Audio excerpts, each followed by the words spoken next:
All right. Hello, lovely painters. Happy Thursday. And today actually is Thursday. Last stream, I genuinely had no idea what day of the week it was. So I'm glad I got it right. I've been working on wrapping up this commission today. And the exposure on that looks really weird on my computer. It looks like it looks a little bit better on YouTube. But made some really good progress with that. It's really close to being finished. But I just wanted to change gears, do something fun. So I'm gonna swap back in the image that we were looking at last time. Yeah, and just see where we get. So last time I went through the entire process of putting in the block in, and now I want to actually start kind of playing with the paint some.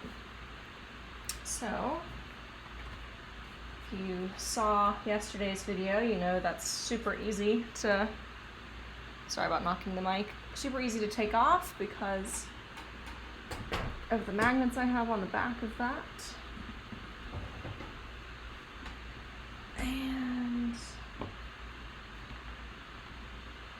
we can go ahead and get that up and running. And I am going to adjust the camera, so hang tight for just a sec.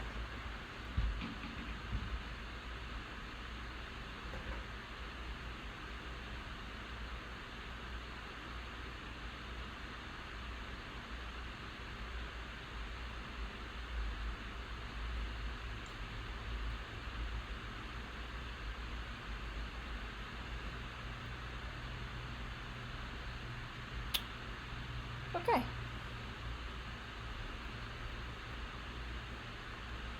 Hi, Julie. It's good to see you. Thank you. Thank you for the compliment. How are you doing today?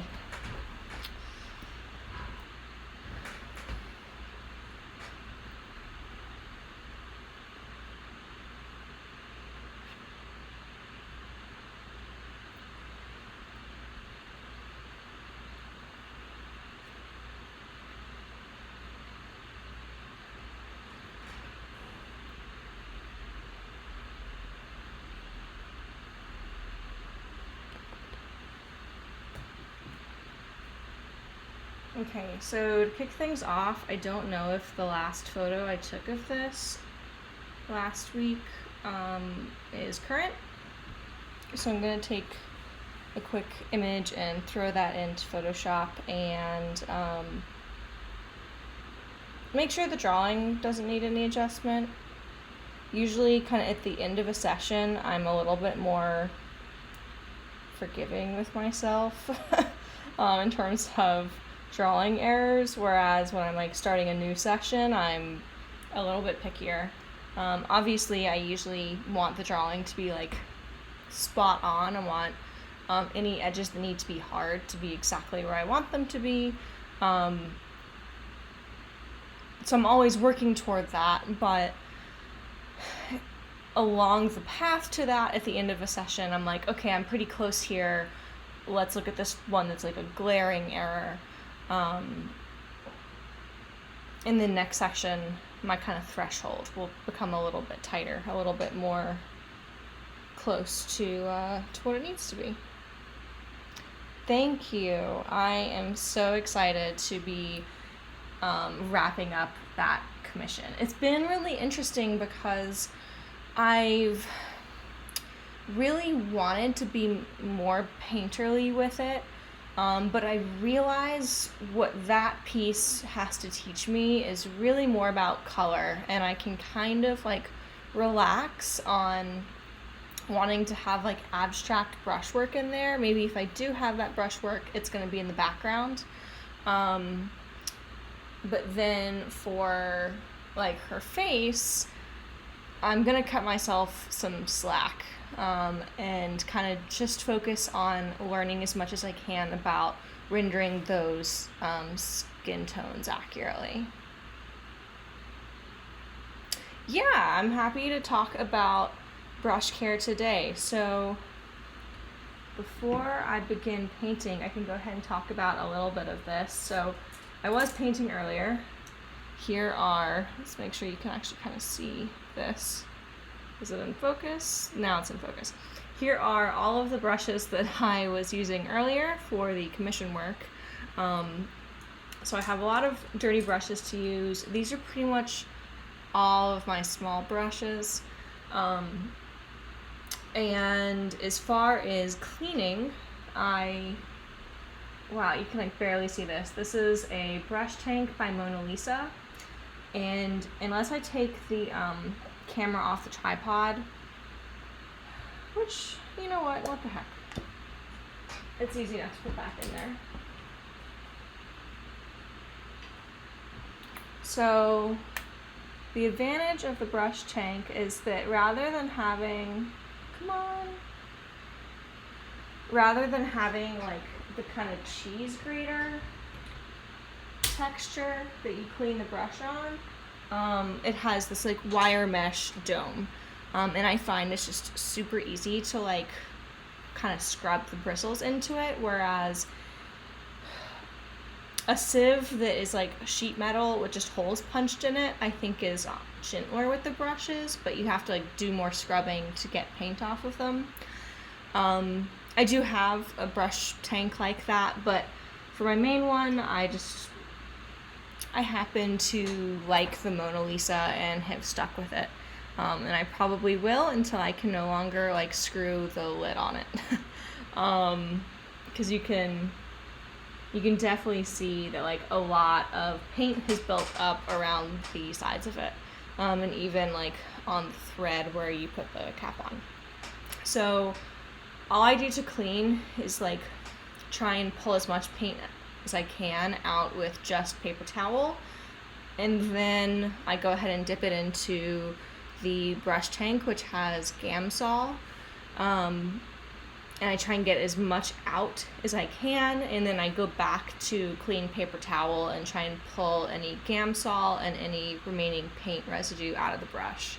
That's like my daily cleaning that I do. I might do a little bit now because I probably need to reuse all these brushes. But I definitely do that at the end of every day, if not between paintings. And then, so occasionally I am really bad, and I like take a break from painting and forgot that I was only supposed to be taking a break and that I wasn't done for the day. And I come back and like paint has dried on my brushes. Now with oil, this is not as like catastrophic as it would be with maybe acrylic. But if you leave them out for enough time, like no amount of Gamsol is really going to help you anymore. So for that, I have a separate jar containing this stuff, Murphy's oil soap. And I just buy that off Amazon, and it does an amazing job if you let the brush soak for like 24 to 48 hours. It will release all of the paint from your bristles, and it can even remove some staining on the bristles to a certain extent too. The only brushes where like that just hasn't really helped, speaking of which, I actually have some brushes soaking in this right now, and I think I need to put more in here. The only thing this doesn't help is if you get paint like right in or up to the metal ferrule of your brush.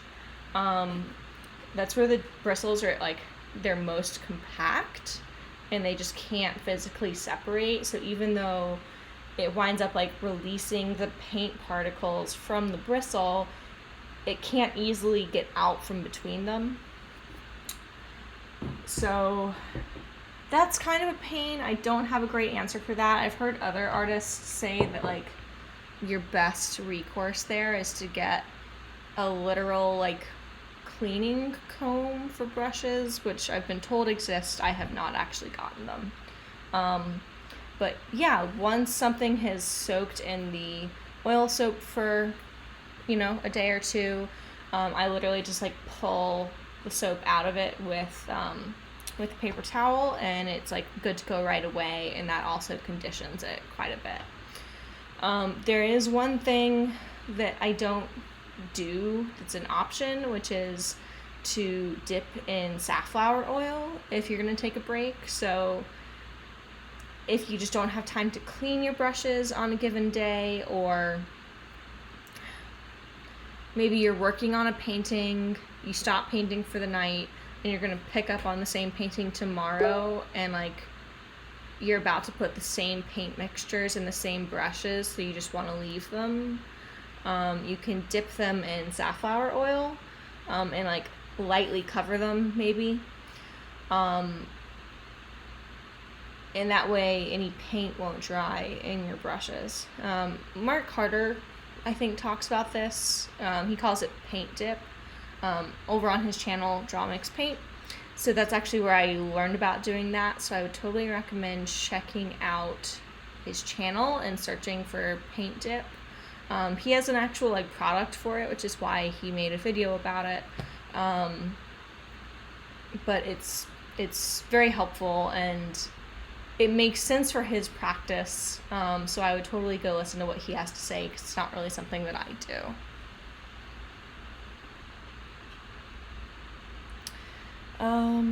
Okay. Oh, hello, Boomer. Boomer's decided to join us on the stream, but now she's gone. Yeah, I need like a Boomer cam. I think that'd be cute. Alright. We should now be in focus. So, last thing I did was take a picture, and I'm going to go ahead and send that to my computer and open that up in Photoshop.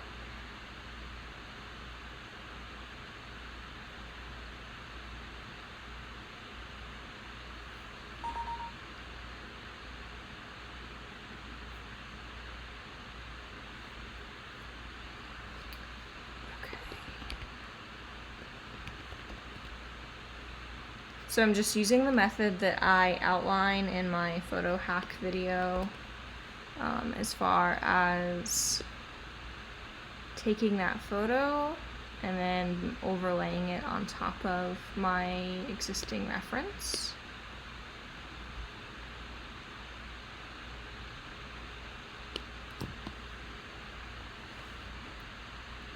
I would totally share my screen, but when I stream, it's kind of a big, overwhelming mess. So bear with me as I do something that you just can't see. Okay, that looks good.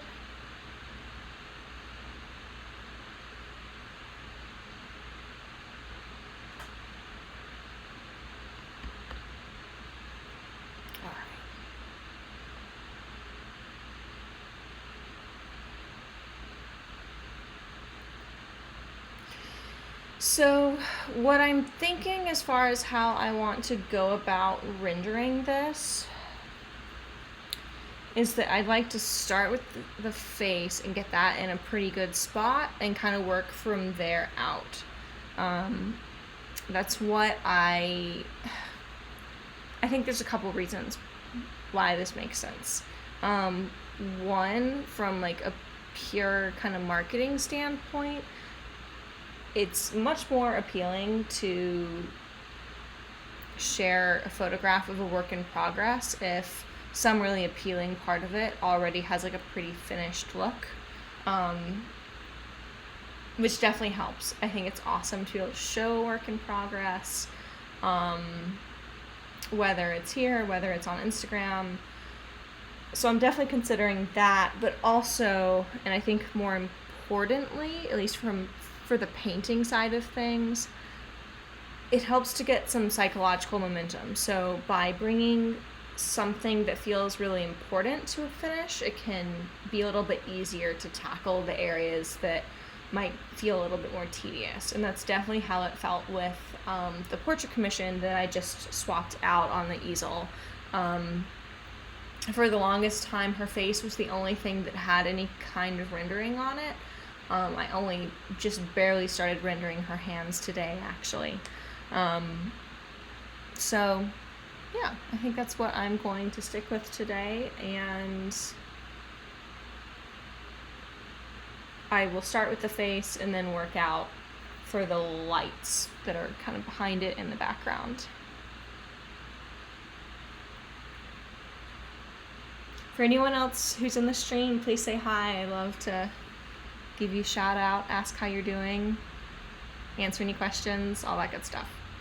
All right. Shift this just a little bit.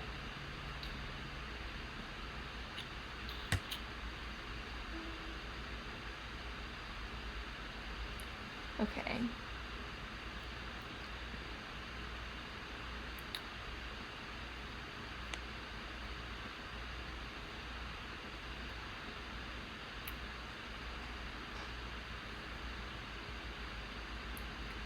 So I'm not using my computer too much as far as like checking the color of what I have compared to my photo. I find that like taking a picture and then getting that over to the computer, there's just like too many layers of distortion that happens in that process.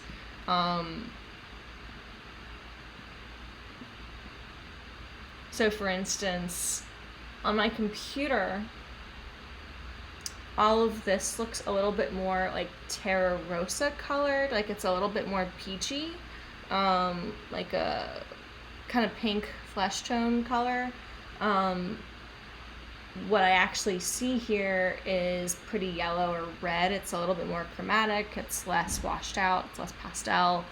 What you guys are seeing, I think, is a kind of extreme version of what I'm seeing. I think it looks very yellow on the stream, very yellow, very red, and it's a little bit overexposed, so these light areas are like glowing. And at some point, hopefully I'll figure out how to address that, but for now, I kind of just want to give you that sense, so that as I go in here and I start working on the colors, you kind of have a sense of like why I'm making the decisions that I'm making.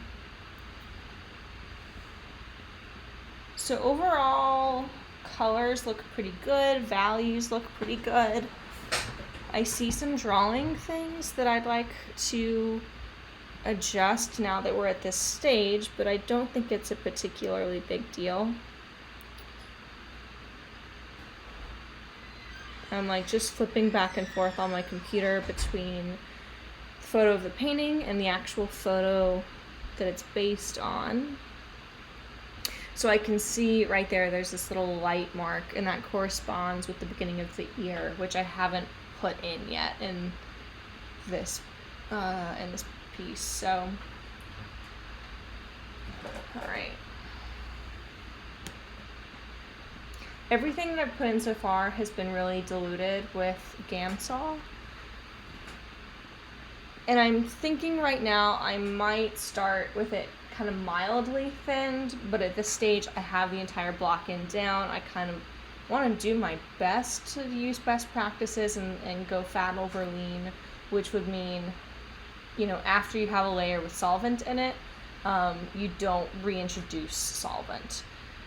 I'm wondering if you can get away with it if you use just very little solvent, which is probably what I'm going to try.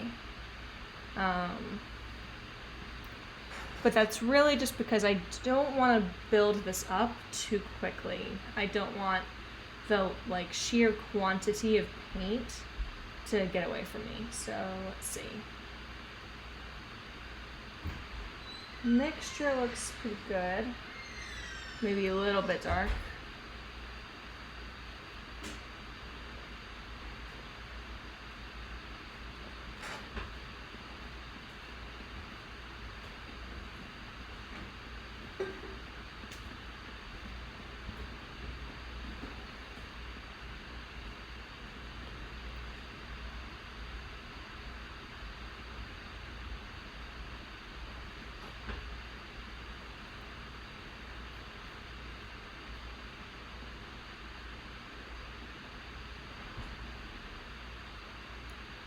So I have a mixture here of Terra Rosa, transparent oxide brown, and I thinned it with just a very small amount of Gamsol.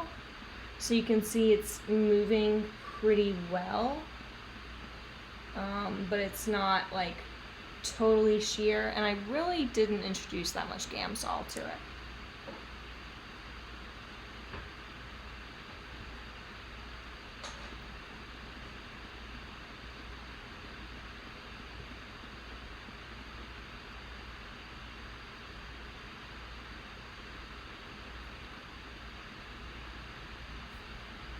Alright, weirdly enough, this is so small that I think it's probably doesn't merit me going in this early, but I really want just to have the landmark of the ear in there.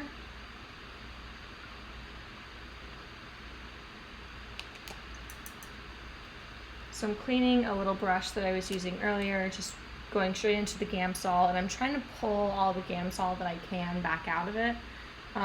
Reason being, some of it's just going to stay in the brush. I'm going to use that to my advantage, and take advantage of the fact that there's going to be just a little bit of solvent that's like thinning the paint, but I don't want to overdo it. Cleaning the brush introduces a lot more solvent into it than just like dipping it in the solvent for the purposes of thinning. At least that's what I have found.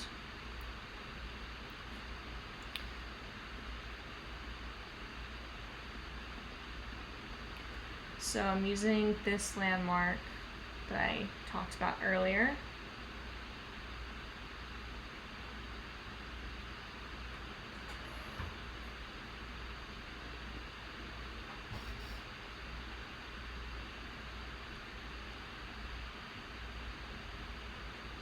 And this mixture is just Terra Rosa and white.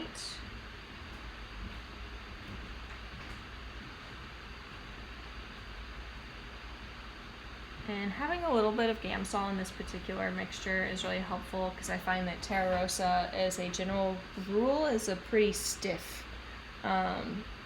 pigment. And I'm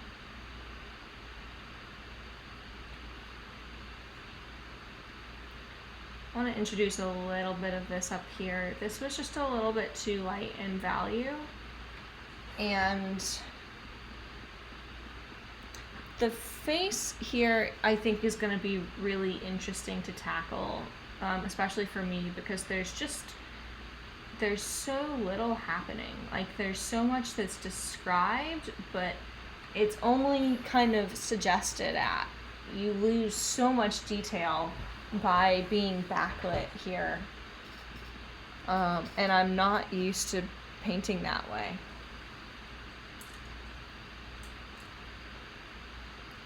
Alright, so we asked about cleaning brushes before. I'm going to go ahead and clean a little bit of what I had before.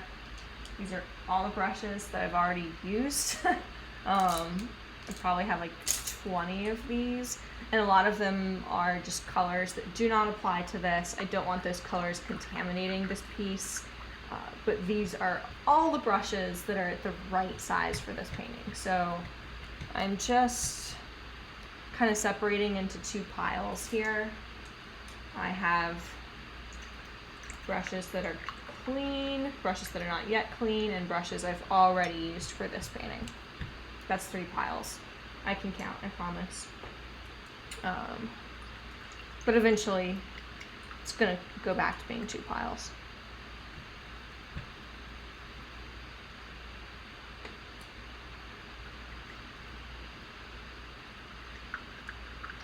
So this process really doesn't take much time, especially if you don't just... It's not even about like how much paint you put in the brush. It's about like, don't get the paint back up to the ferrule. Like, I try and focus for the most part on having a good buffer between the ferrule and the part of the bristle that I want the paint to sit on. I think sometimes, excuse me, sometimes it can be super helpful to have a ton of paint on the brush. In fact, most of the time I think I should probably have more paint on my brush than I do, which comes from putting enough paint on your palette and then mixing really confidently, and probably also stepping back enough that you aren't trying to overblend things. But this is all to say that if I don't make a total mess of my brushes, cleaning them really shouldn't take much time. I'm already about halfway through all those brushes. And I totally could clean as I go. It's really more just an organization thing, and like knowing what's already clean and just not even having to think about it. Just knowing, you know, whatever brush I need to grab, it either has an appropriate color for this piece already on it, or it's clean and ready to go. I also, as I clean, I like to start with smaller brushes first. I think it's just kind of helpful to avoid like muddying up your solvent as soon as you start cleaning.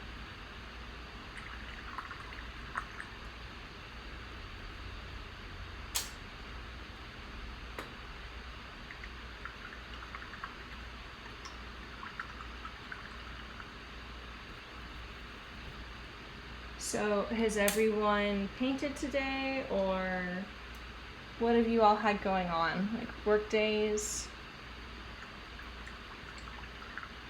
I want to hear about it. I start my Thursdays with a mastermind call. So I meet with other artists who are working on their businesses, and we talk for an hour, and that's pretty much how I kick off every Thursday. That's usually like the first business thing that I do. And then after that, I picked up some Mediterranean food for lunch and got recommendations for gentle TV or slow TV to just kind of be like soothing entertainment in the times of coronavirus. Tell me about your painting. I want to hear what you were working on. Someone in the thread that I was looking at for the Gentle TV recommendations recommended The Repair Shop on Netflix. Very similar vibes to like Bake Off. And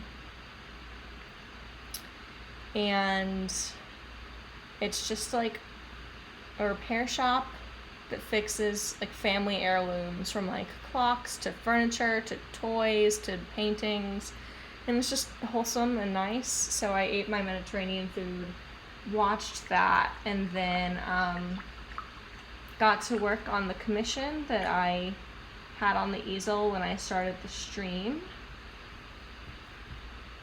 and took a brief break to do some research on some marketing things. Went back to working on the commission, and now I'm working on a personal piece.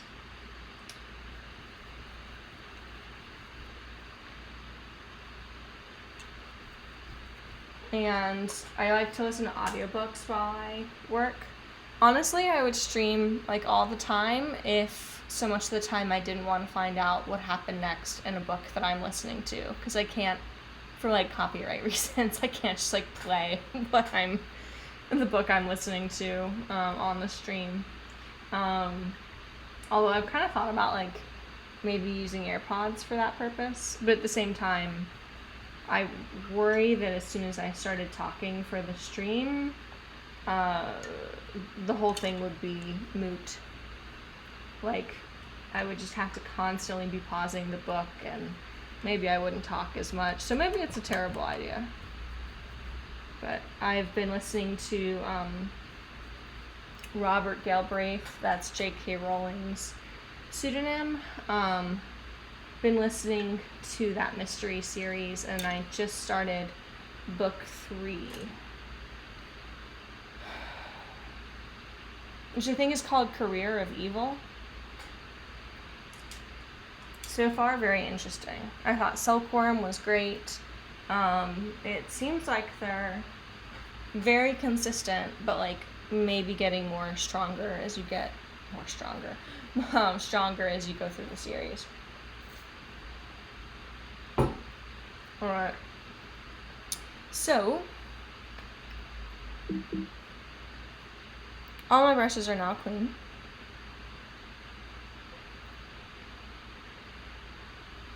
I want to clean up this area, so jawline and like connection to the neck.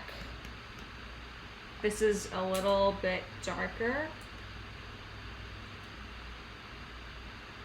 than I've painted it. Not by a ton, but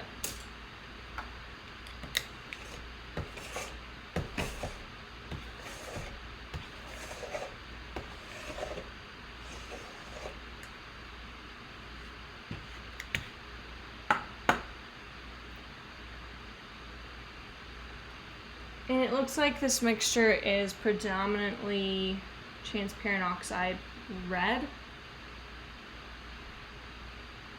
Kind of want to see what just straight. Alright, that's too chromatic. I'm going to put in transparent oxide brown, and then I want to kill it with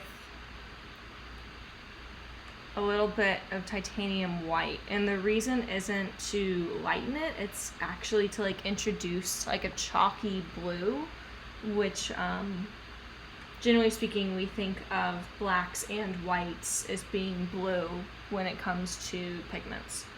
Okay, so I've dulled this out a little bit. Let's see if this is better. Yeah, it's still a touch dark. And at this point, I may want to go a little bit warmer. Let's see. Yeah, I like that more.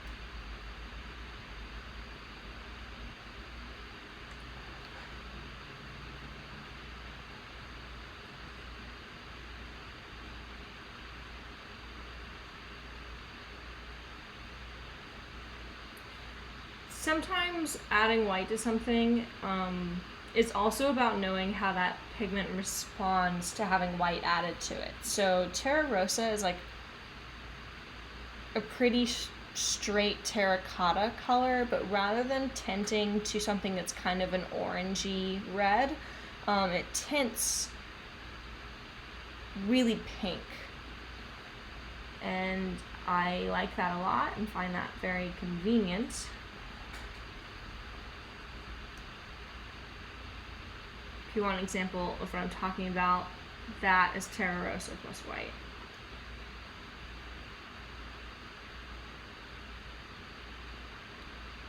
So that's what I'm trying to mix right now.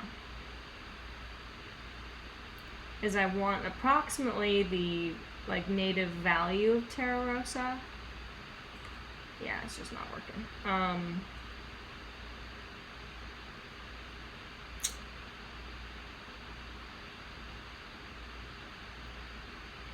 But just with that slight color modulation that white provides.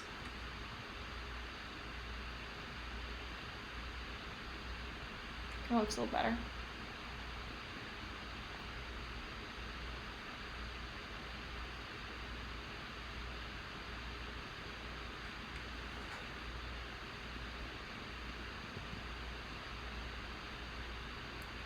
And once again, I'm gonna go for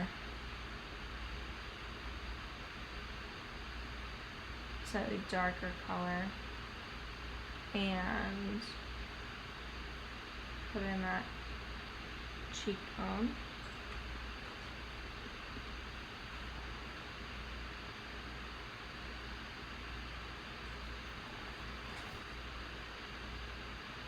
I'm not super worried right now about how honestly kind of strange all of these colors are.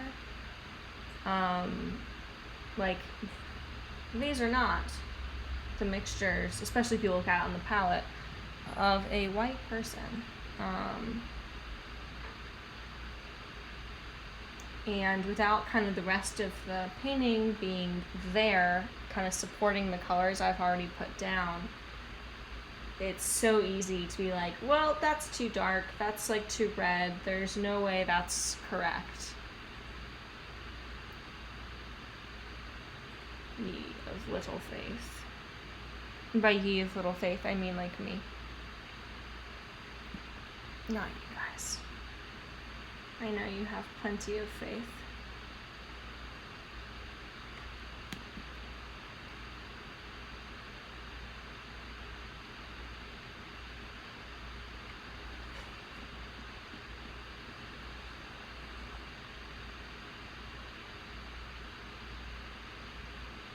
Making a slight drawing correction there.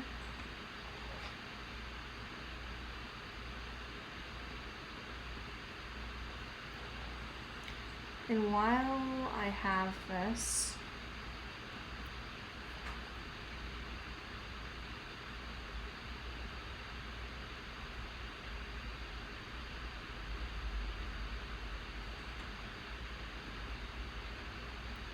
just because this is a skin color doesn't mean it only happens where skin is. So there's a shadow behind the ear, there is actually hair there, but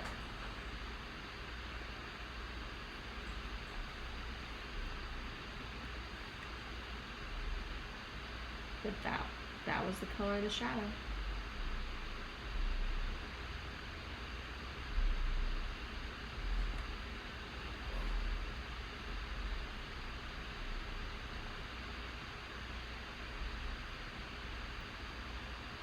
Have you enjoyed having more painting time? Reminds me of a really funny cartoon. Like, I guess a political cartoon? I guess, but it's not political. I guess like an editorial cartoon. A cartoon you'd see in a newspaper. I guess that's like any cartoon. Oh well. Saw a really funny cartoon that was like a guy in a tiny rowboat in the ocean surrounded by like sharks and thunderstorms, and he has this like emergency kit, and he's like fishing outside the boat to get food, and the caption is, well, I guess now is the time to finish my novel. Which feels about right. It's like, it's so hard to be productive right now, but we feel so much like pressure to kind of go and do creative things. But at the same time, like, doing creative things can be a really healthy, helpful outlet right now. So it's all very complicated. Am I using paint straight out of the tube, or am I adding any medium? I am using paint straight out of the tube. The underlayer had solvent in it. There's a touch of solvent in here just because my brushes were just cleaned and have some solvent in them. But at this point, I'm going straight out of the tube, yes. And usually, I don't do any like glazing or anything like that, so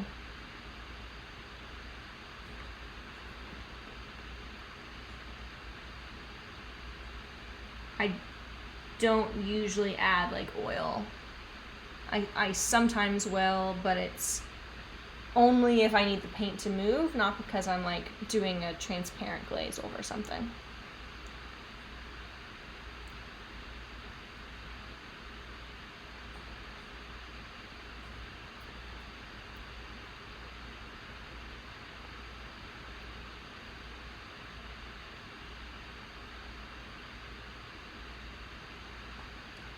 Here I'm just going and like re-establishing the hair.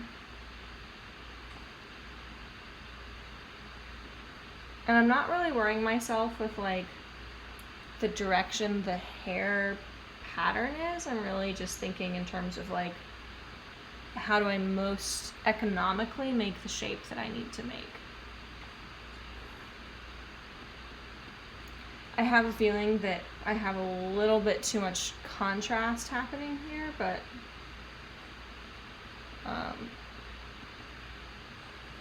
I trust that I'll sort that out. Just kind of making that note and like moving on.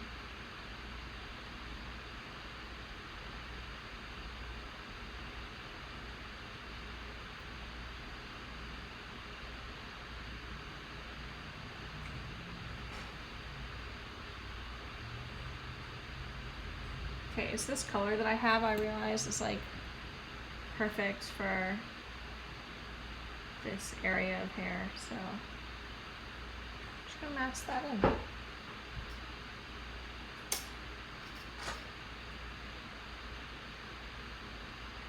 Oh my gosh. It's good to see you, Vicky. What did you buy?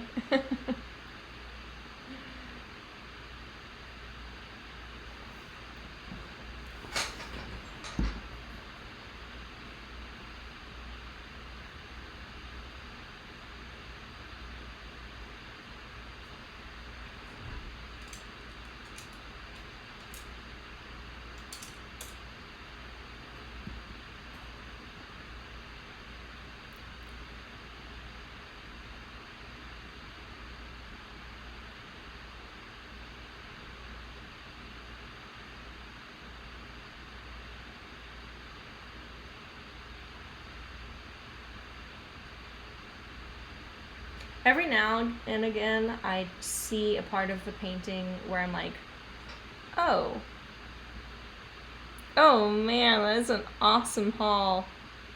The paint book with the LED light and the brushes. I hope you, well, I know you're gonna love them. They are fantastic.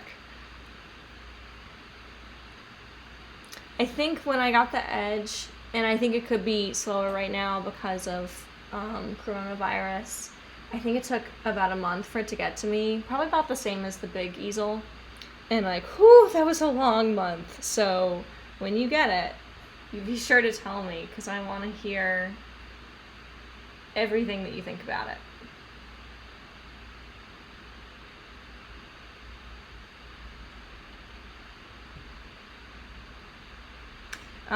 So I was saying before was that sometimes, even if I'm like intending to work on one area, I will see something in a different area, and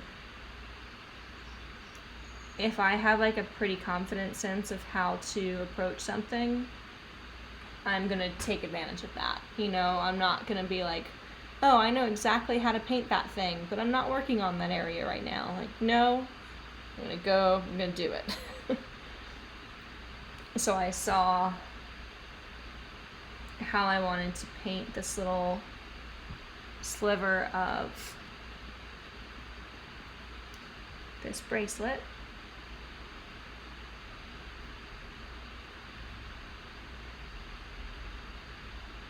And figured, okay, might not be the thing that I'm focused on, but we can go ahead and do that.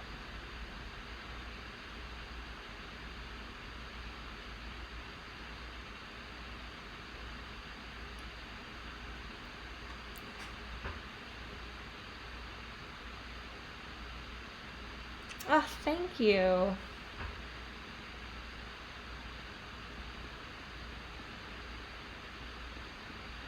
Alright.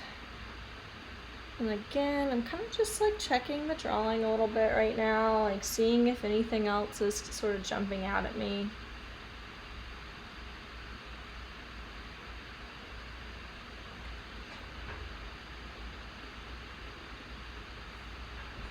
I do see a couple like really small things, but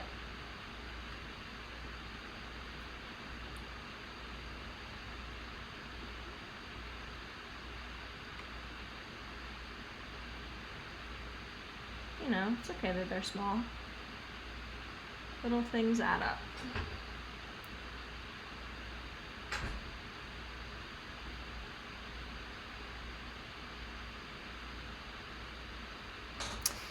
As far as favorite brands of paint, I just did a video about this. I have predominantly 2, but overall I'd say 3 brands of paint that are kind of my go-to, and then I have a couple of very particular colors that I get from other brands. So about half my paints are from Rembrandt. I really like their transparent oxide colors, and I also get ultramarine and viridian from them.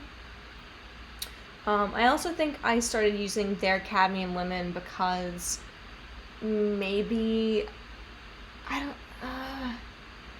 think I had to replace one of my cadmiums, and I just opted for a different brand because I had some issue with it or something, but I forget what the actual impetus was. But anyway, my cadmium lemon is Rembrandt. I don't think that there's a really good reason for that. I think I just happen to have that color paint in that brand right now. Most everything else is Winsor Newton, so most of my cadmiums are Winsor Newton, Terra Rosa, Yellow Ochre Pale, the Permanent Rose and Permanent Magenta. Then I have Williamsburg, Titanium White, and the other brand that I use a lot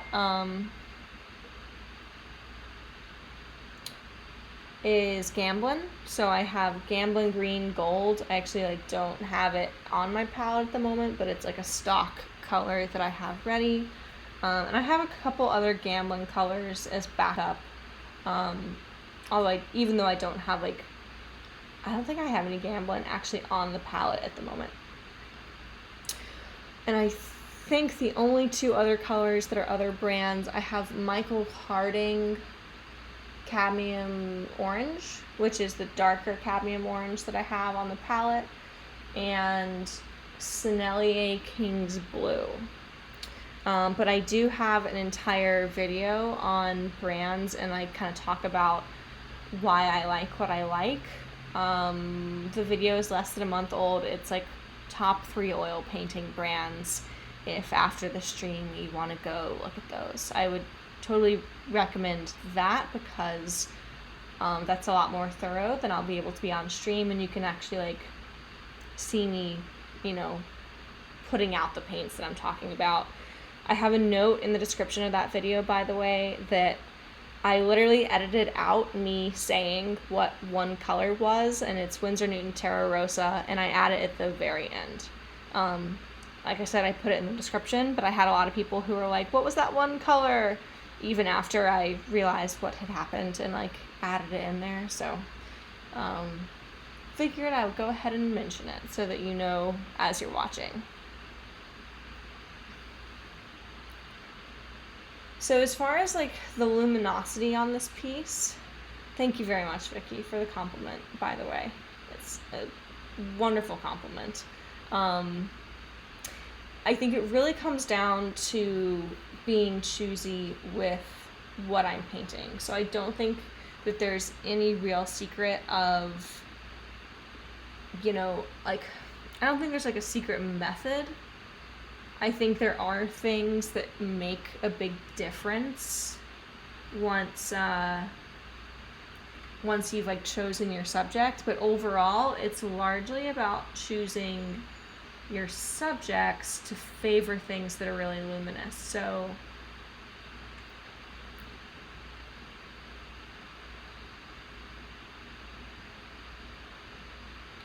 I intentionally curated this image that would feature this really interesting backlighting with the nice bokeh of the lights around it, and the lights are also making interesting colors. There's this beautiful kind of rosy magenta. There's sort of a golden glow above that area. I was very picky about making sure that all the colors would actually serve me.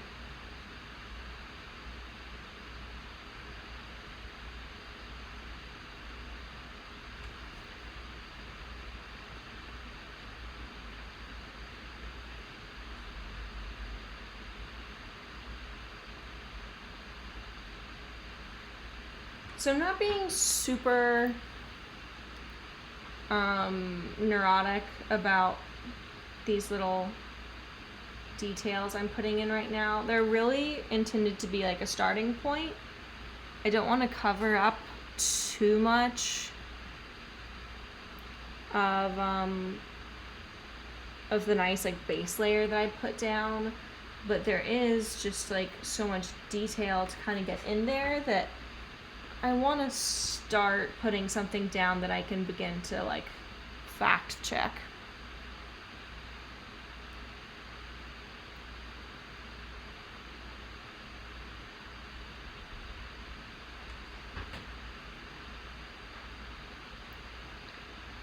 Fun fact, once upon a time I actually made this dress and painted all of the little details on it.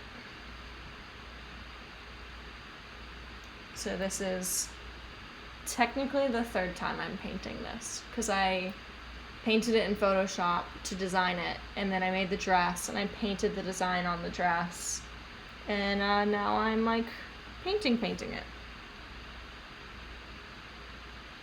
which I think is pretty darn cool.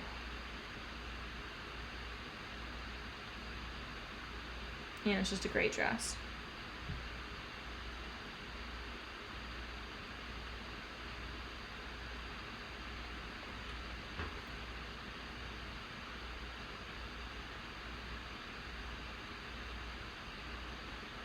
Oh no, don't apologize for asking. I love questions, and I love being able to give you kind of like, well, one, it gives me something to talk about on the live, and two, you know, I can always kind of give you the quick version, and like see if you have any questions that maybe I don't have answered on the video, but then give you a way to like see the full in-depth version.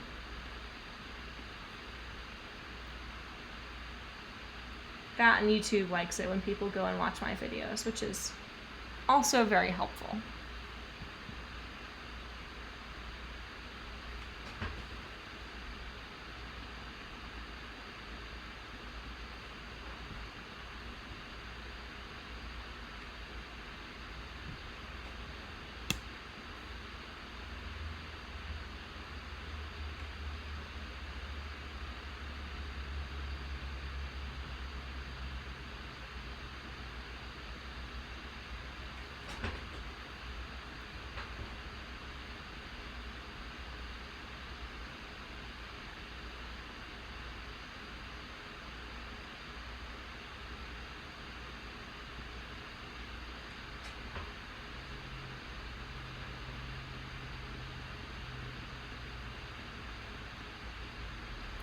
So my hope, all right, so tomorrow I'm getting a piece of studio furniture I'm really excited about. I knew that I wanted some kind of tabouret for the big easel, because right now, anytime I want to paint on the big easel, I actually like move my edge paint book over to it, and like that's my palette, even for the big easel, which is not super efficient, and it means like having to totally rearrange my workstation. So once I got the big studio easel set up, I was like, oh man, I really need a palette. So I solved the palette part of that by buying, oh, I wish I could remember what this is called. New Wave Fine Art Products. I think this is called the Posh, like glass gray palette. So I got this. I think this is the 12 by 16. And then I wanted a table that was only 12 inches deep that I could put right up like against the painting or the easel, and then I can put that palette on it, and I can like move my Gamsol and stuff over to that workspace. But for the life of me, I could not find a somewhat cheap like 12-inch deep taboret. You know, like every actual professional taboret is like $2,000. And I was like, I just need a work surface with some drawers. So I spent like 12 hours. I spent an entire work day trying to solve the problem of like, what is the ideal 12-inch deep, 30-ish inch high table that I can put a palette on. The answer took me so long of slaving over this question before I had this like light bulb moment. The answer is a console table. Console tables are 30 to 36 inches high and usually about a foot deep. Sometimes skinnier, sometimes not. Oh, hi! Hello, Kate from the Netherlands. Great to see you. So, yeah, I finally figured out that a console table was the way to go. So I ordered that a couple days ago, and it's getting here tomorrow, and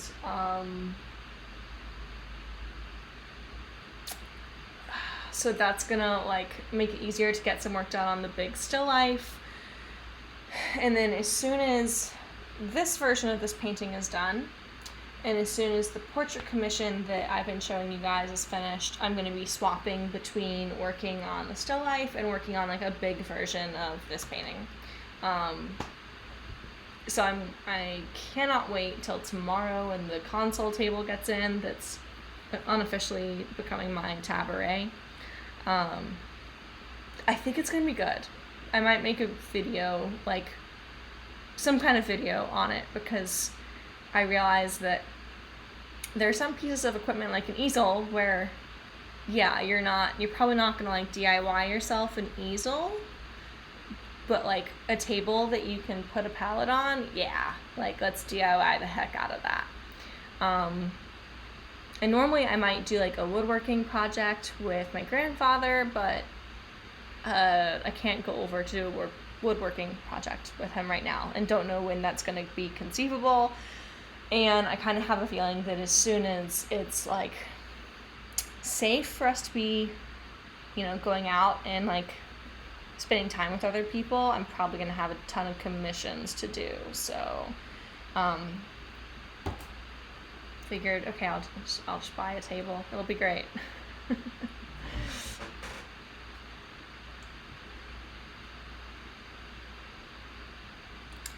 Okay, so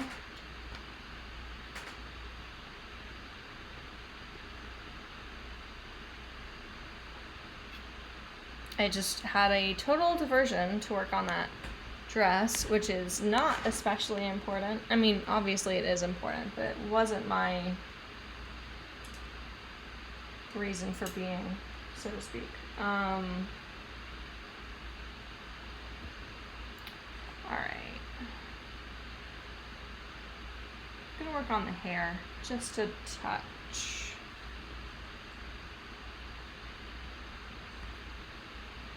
And because this is a study for the final, I'm kind of excited here to like, okay, just focus on the brushwork, you know?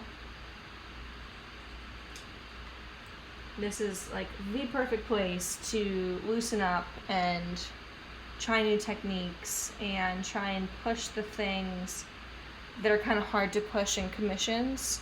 Like, I'm not going to get experimental on a commission, not nearly to the extent that I will do it with my own work. And even with my own work, it can be like really scary to try new things. So with this being a study for a larger piece, it's already going to be a little bit like looser than a really big piece might be. So it's, you know, let's push the looseness.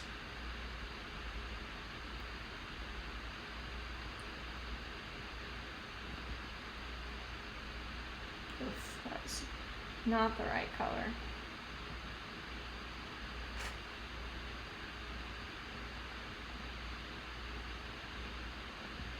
Do you guys ever get tense watching other people paint?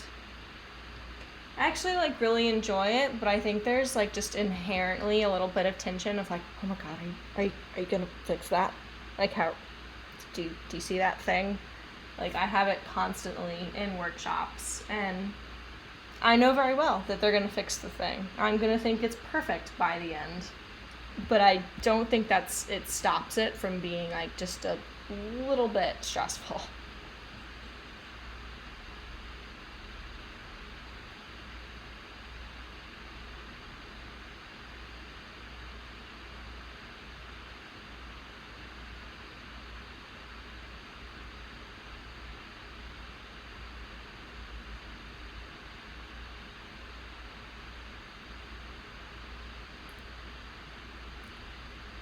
By the way, for anyone who was here last time when I was kind of musing on this question of true primaries, I think the true primary red, I think the closest color to it is permanent rose.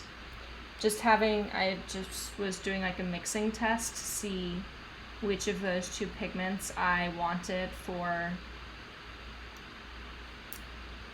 this little patch of color that I'm mixing.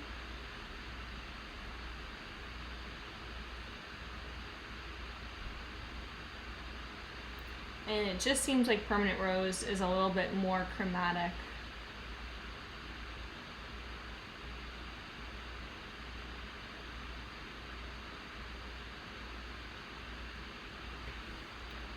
Okay, so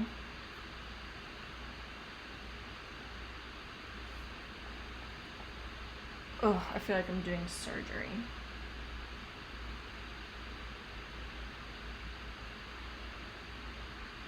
My drawing was not quite right. So I'm carving in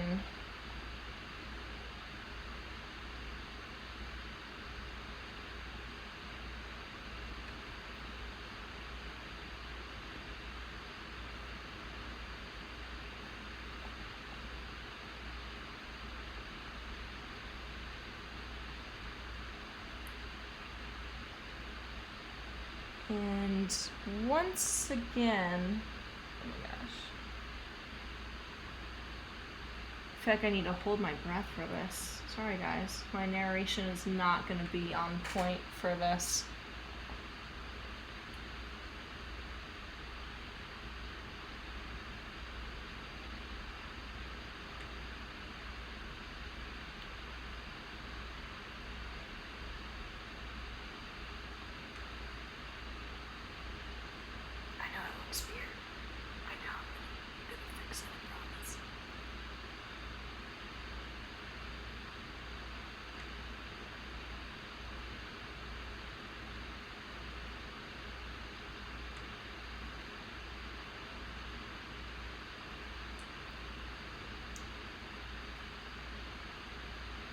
So usually I try and, like, rather than kind of going in wholesale to correct something, I usually try to leave, like, markers for myself from the original painting. And there I kind of lost my marker. Like, I trust what I was in the middle of doing, but also before I resume, I want to kind of ground myself again. So do I really not have more tiny brushes than that?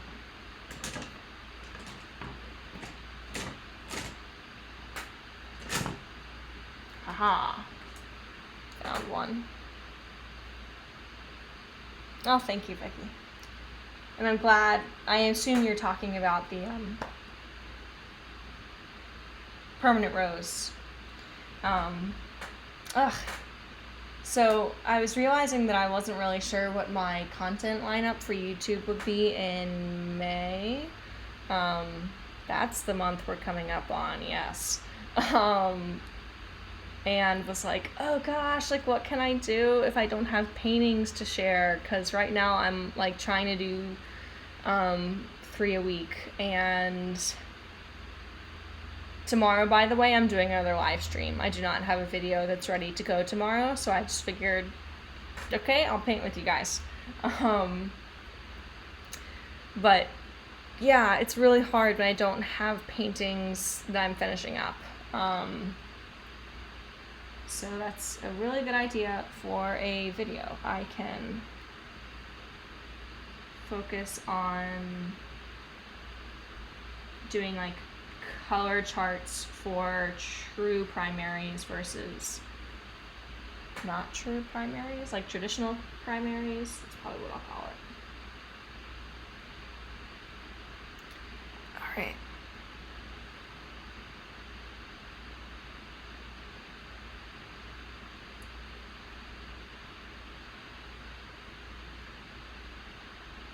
I find that a lot of times we think that something is really intense because of its value, but when it comes to like making really vibrant paintings, that's not the case as often as we believe.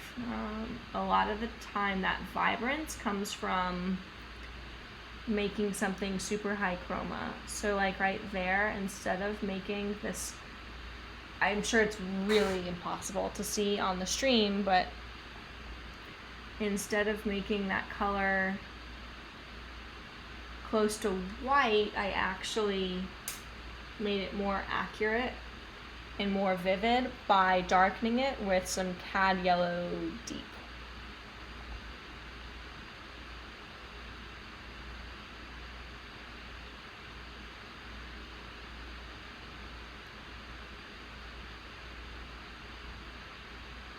This is so small. Okay, that looks better. I'm gonna make a guess. Well, I don't know, man. No, there's no way. There's no way the upper lip is that high. I'm at least gonna put something in and I can correct this later. I wish I were left-handed right now.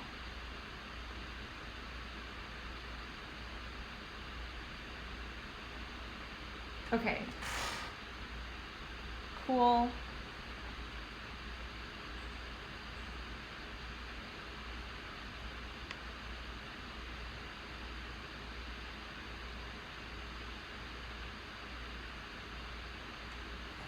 Great. It's not perfect, but I think that's pretty close.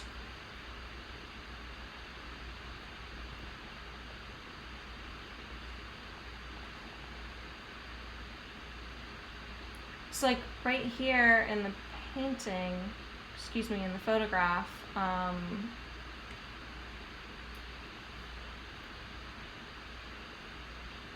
the color I'm seeing is this like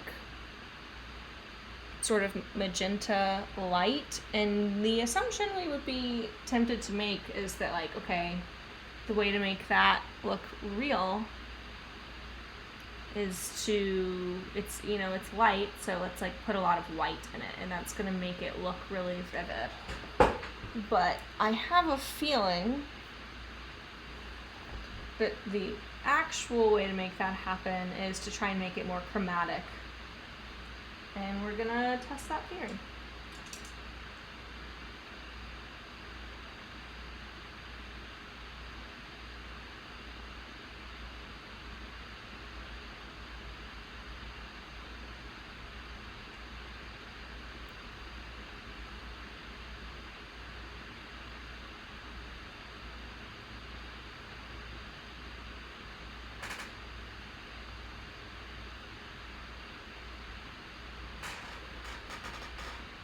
And part of that is having the right value context. So like these little light areas are making that look darker, which I think is happening in error. It shouldn't be that light there. That's the real problem.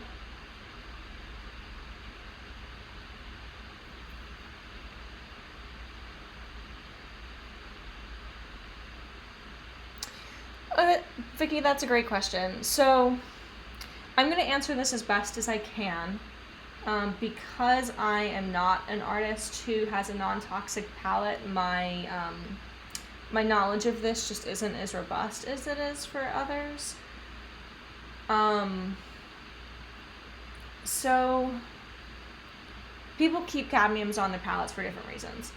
I have it on my palette because I do not, best not to go into like a choking coughing fit while I'm talking about paint safety.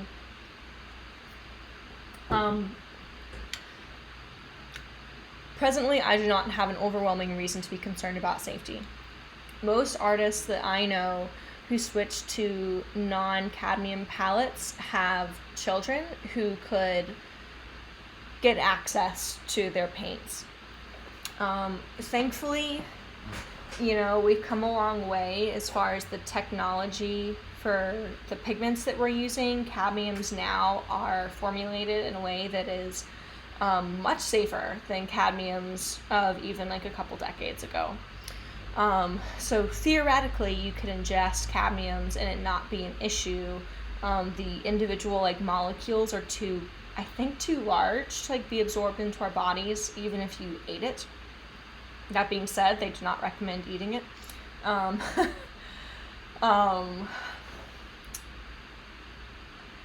The painters I know who have switched either work in glazes, so they do not need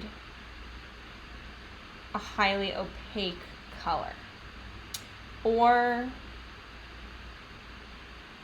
they're landscape painters who do not often need like straight cadmium anywhere on their painting. My best guess is someone who has... I have looked into switching, but not very thoroughly, because what happened when I asked, the first artist I asked working glazes, and they were like, oh, well, switching to all of these other different pigments were perfect for me because these other pigments are more transparent and I work transparently. And I was like, what if you don't work transparently? And then they were like, then I can't help you.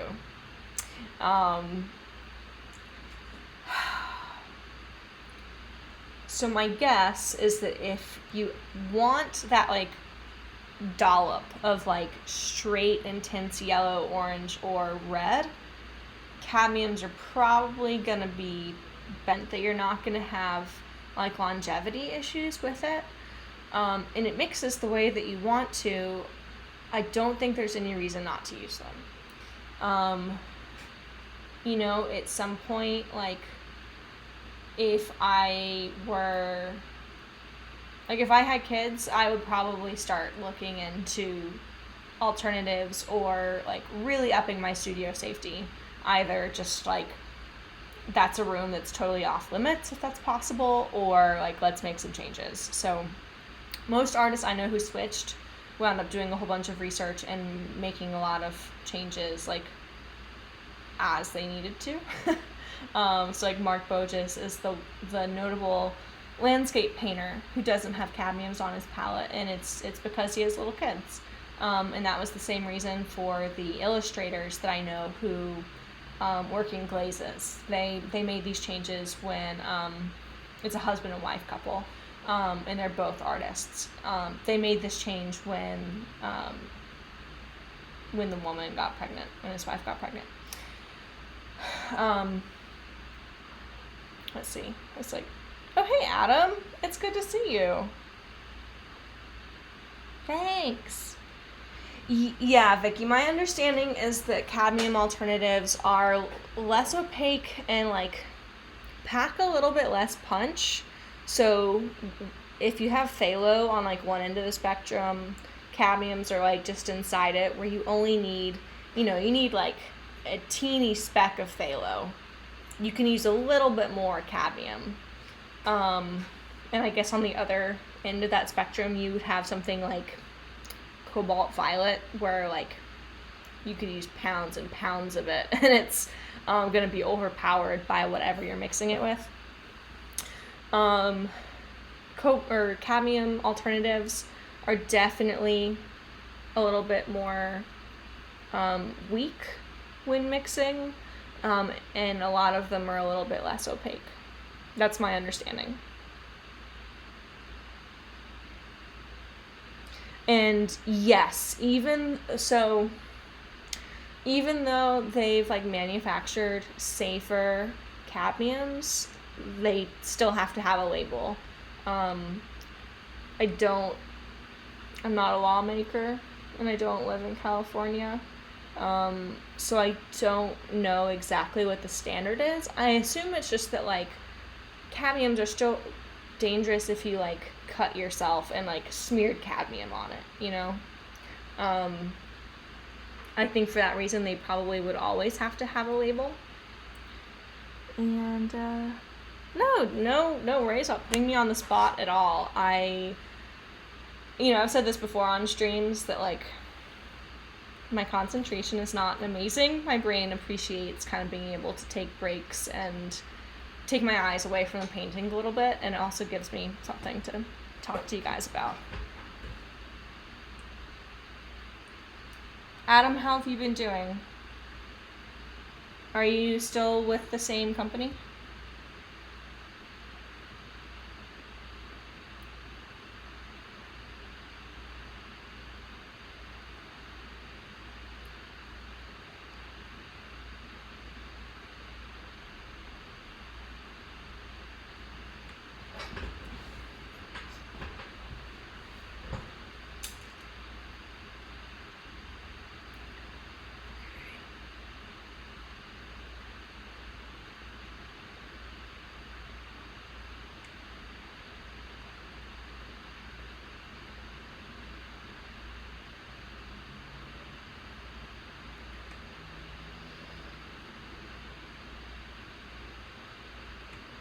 Alright, I think my angle is slightly off here.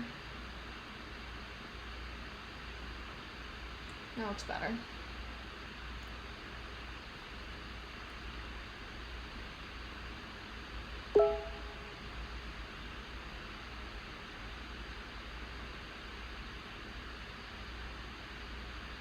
I feel like I need to implement a new rule that anyone that wants to like talk to me while I'm streaming has to just come on to the stream. You know, like when we all had AOL Instant Messenger and we had away messages, I should have an away message that's like, hey, I'm hanging out with my art friends online. I'm happy to talk to you. Come on my stream and give me some watch hours for YouTube's algorithm. And I'll talk to you about whatever you want.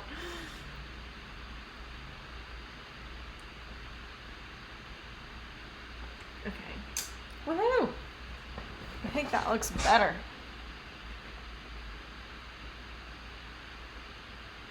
Oh, that sounds very dramatic. You seem happy about it though, so I'll give you a thumbs up for that. Nice. That sounds like a great gig, like staying in Apex, but like you got that Silicon Valley energy. As long as they aren't like working you to death, which I hope they aren't. But I'm glad that you have cool stuff going on.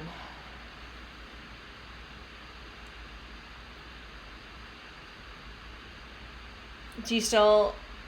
Okay, I remember you have a BMW, and it was a cool one, but I don't know enough about BMWs to remember what series it is. But do you still have it? Do you still love it?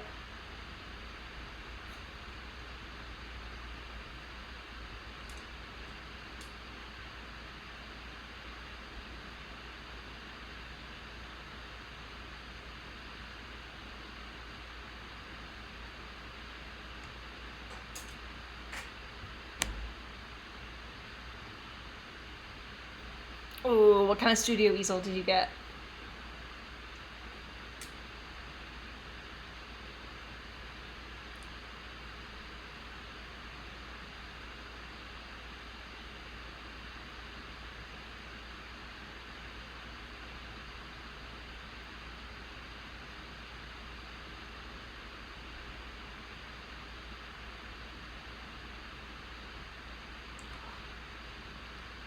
Okay, this is a time where just mixing the correct color is helpful.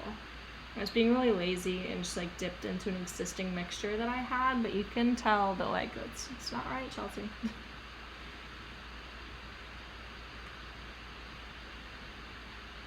I thought it was an eye series, but see, when I thought about the eye, I thought about like the supercar, and I was like,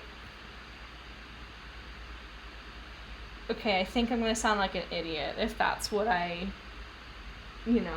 recall up to memory. So I'm glad I wasn't going crazy. But what kind of Tesla did you get? I also got a Tesla back I bought it in October and I took delivery of it in December. And like, whew, it's so fun. I love it so much.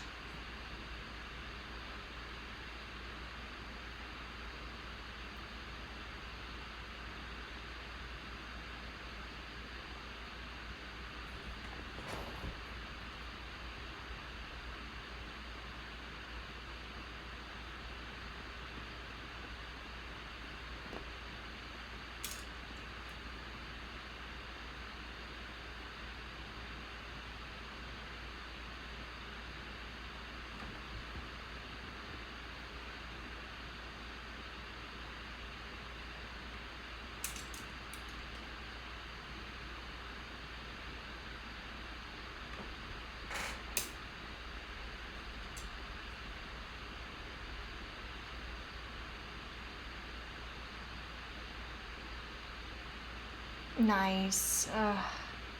VSs are so sexy. So sexy.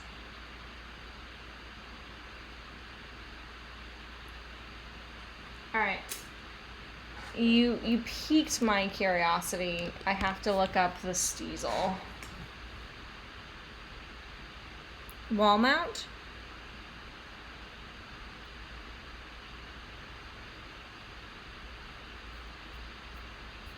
Oh, I just landed on an empty... Okay, I'm going to watch a YouTube video about it, but I'm going to try and mute YouTube.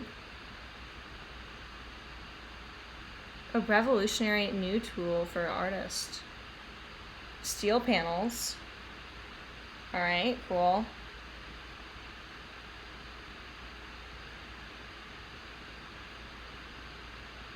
My secret to being obsessed with YouTube is to watch everything on 2x.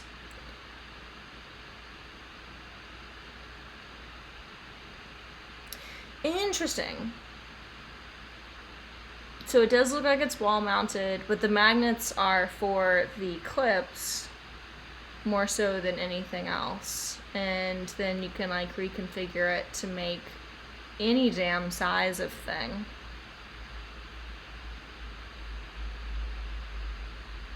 Alright, so the next thing that's happening in my life whenever this ends, and yeah, 2x is the best. My roommates think I'm insane, and maybe I am. But so the next big thing that's happening whenever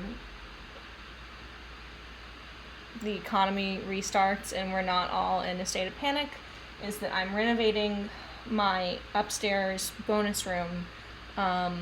I am changing the angle of the ceiling so that instead of being like that typical bonus room over a garage where like the ceiling slants down and it's like totally unworkable, the ceiling's going to slant the other way and it faces north so I can have big north light windows.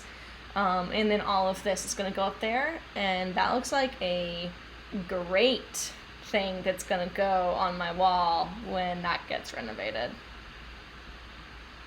And what I also like about it, Adam, I don't know if you watched my last video, but I just like happened to have just made a video about this. So all of my paintings, I put like magnetic sheets on the back of them, and then they just stick on my edge easel. And I'm like, this is brilliant. This is everything I want in life. This is perfect. And I really wanted a big easel that could do the same thing. So I was thinking about making some kind of steel thing. Yes, I would love to come see it. And I totally need to visit your studio and like see what you're working on. But yeah, I really like that design because that's kind of killing two birds with one stone. Like, I don't have to take a normal easel and then like make a magnetic apparatus that goes into it. I could theoretically just stick all of my paintings like straight onto that. The only disadvantage is that I think that easel works the opposite way as the edge, whereas the edge has little like rubberized magnetic things in here, and then you have like sheet metal on, you know, your clips or on your panel. It looks like on the steezel itself has like the sheet metal as the thing, and then you have like magnetized stuff like with these little rubberized things. Those are probably the things you move around. So I don't know how well like one of my panels could attach to that, but I'd be very interested to kind of like test it. Yeah, I like the setup a lot, and I know at some point I want like a combination of like a studio easel on wheels like the one that I just got, and then one that's like wall mounted for sure, because like I'm about to have two big pieces in progress at the same time, and I don't have two easels. So, I mean, two studio easels anyway. Okay. It's funny, I kind of feel like I've gotten nothing done, but then I look at it and I'm like, no, that's like great.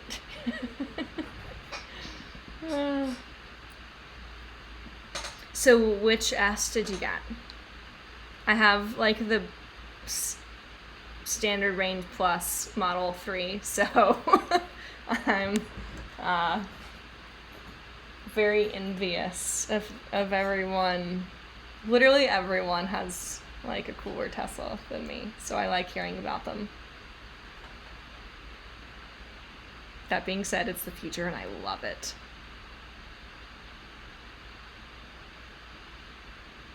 Interesting. So, okay. So Adam, I'm curious, and I'll talk to you about this in person when that's like a thing we can do. I want to show you this on a different painting. I don't want to keep taking this off the easel. Oh. Hold on. The thing I want, I'd have to climb over the table to reach it, which would not be a good look.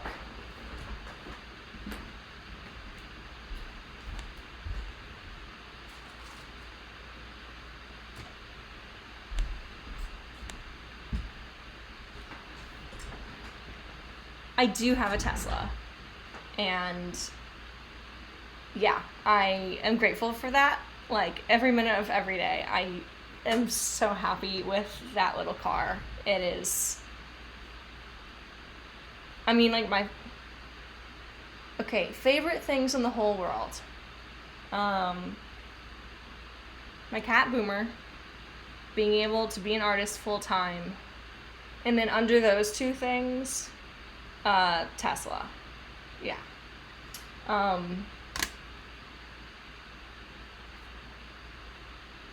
So, okay, let's see how well you can see this. Yeah, you can see that pretty well on the webcam. All right.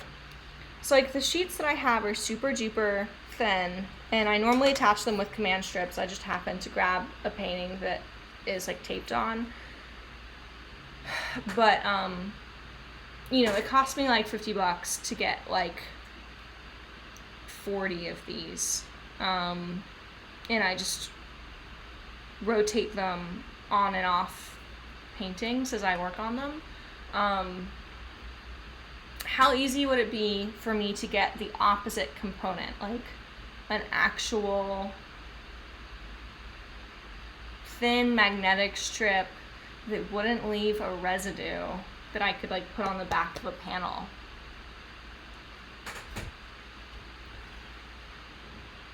That is what I want to know. I like that steezel though. I like having people share with me all their studio equipment so that I can have studio envy and make plans for upgrading mine. I think I might upgrade my chair because it's how I know that I'm not in my 20s. My back has started to do a weird nerve pain thing when I sit with bad posture. So I think I might upgrade to like an ergonomic chair. I'm like disproportionately excited about it.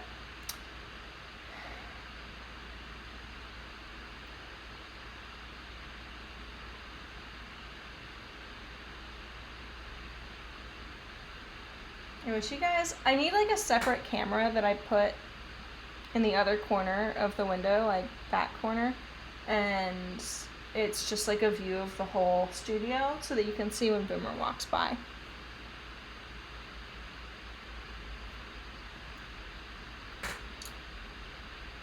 She's hanging out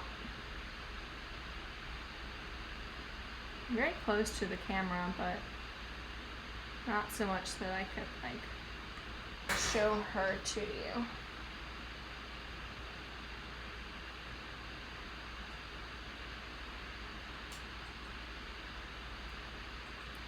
Alright, so earlier I was talking about watching Gentle TV and finding Repair Shop, which was a delight. My Gentle TV recommendation to anyone in need of like nice, soothing, oh, I can't stand in paint. I can't, like, I feel like I would have to work with a PT for like years. It doesn't matter how much like weight training and like stretching I do to like make my body symmetrical. I can stand for like no more than an hour before I get super duper low back pain. And like I try and do all the things. I'm like, engage your glutes, engage your core, like take your shoulders back and all this stuff. Apparently that does nothing. And I've tried standing on like cushy surfaces and I don't know, I feel like I've done everything. And occasionally I can do it, but eventually I have to like pull up a stool, even in a workshop or something where you're kind of expected to stand. At some point I just kind of crap out and die. I was saying something. Right. Gentle TV recommendations. Detectorists. Very delightful.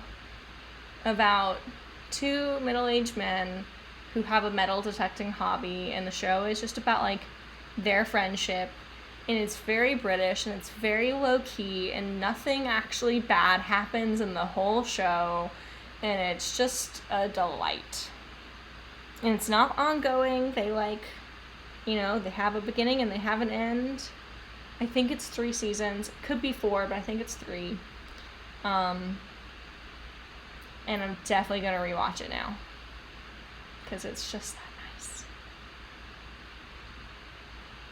Hey Todd, how's it going?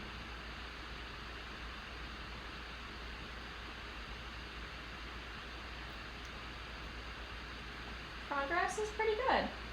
I'm going to be doing this one like all day tomorrow, so I'm trying to kind of be like gentle with myself as far as expectations for today.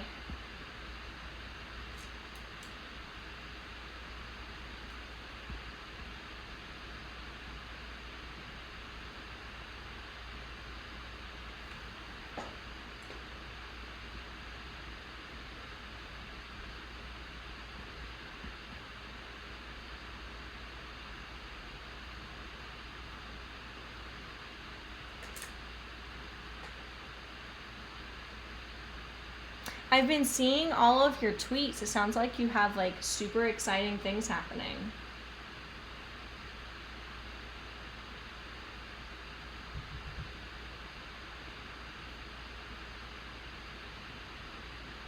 So I'm especially flattered that you would take time out of your busy schedule to come watch me paint. Okay, that color is totally wrong. Oh god, it's still wrong. It's better.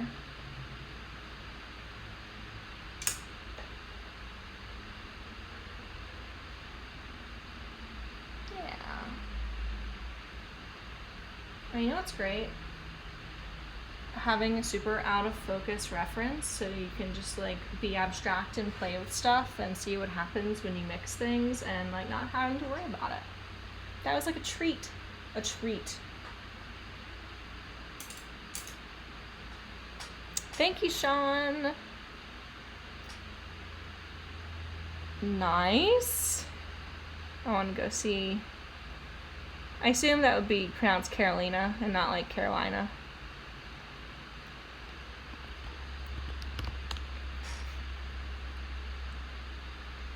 Oh.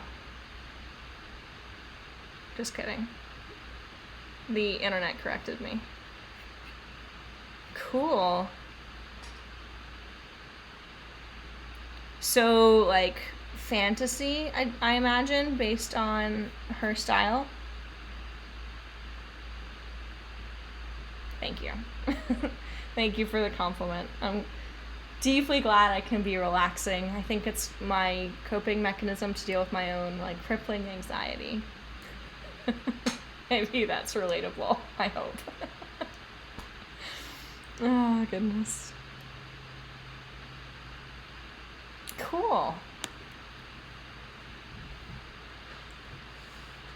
Adam, I totally didn't see your sign off, but I know you're probably already not here, but it was awesome to see you in the chat and get to chat with you, and yeah, I'll be back tomorrow. Hope I'll cross my fingers that I see your name pop up then, but I have a feeling you'll probably be doing some work, but nonetheless, excited to go see that Steezel. Nice. It seems like you have just been like turning things out. I remember your first email to me, it sounded like you had such a small outfit, and now like seeing what you're doing, like seeing everything that's like going on for you on Twitter, like it seems like it's going awesome. Is it? I mean, I guess that's a weird question, because like, would you be like, no, it's not going awesome? But it seems like it's going awesome, right?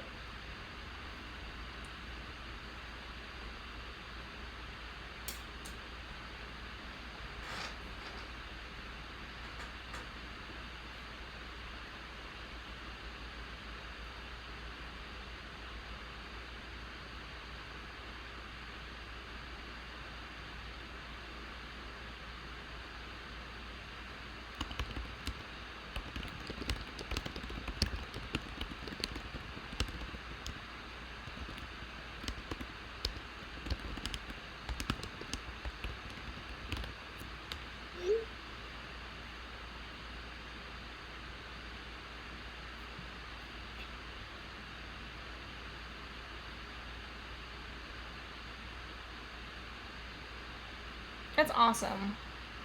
I am so excited for you. Yeah, I love seeing all of your goings on Twitter. It makes me very happy.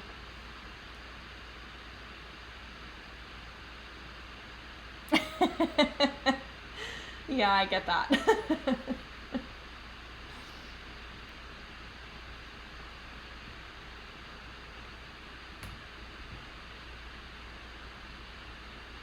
Yeah, I mean, I bet you are.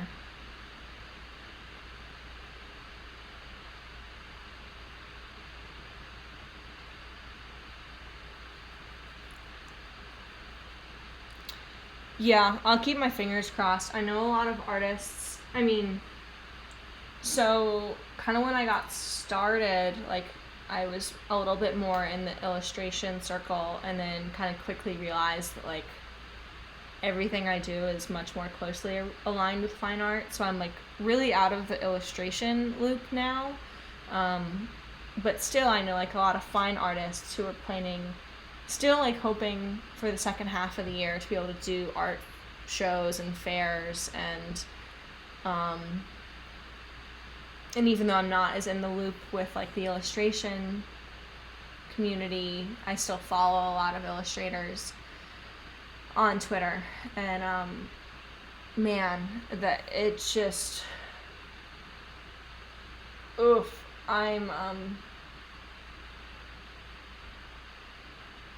it's just crazy. It's crazy. I know we're all crossing our fingers for things to kind of hopefully get back to normal. I know I'm not super worried about being able to meet with clients to, do photo shoots or anything like that for commissions and stuff, but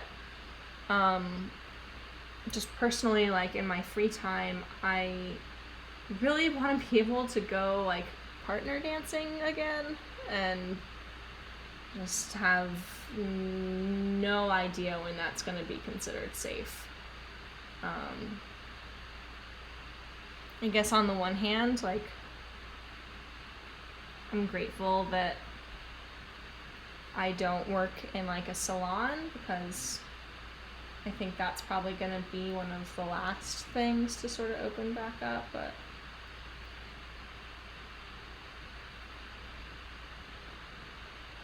definitely going to be crossing my fingers very hard for everyone, that hopefully later this year we can kind of have business as usual. I mean, I feel like as soon as we're allowed to do them, people are going to be clamoring to, have something to do, to be able to go out and do something fun, so.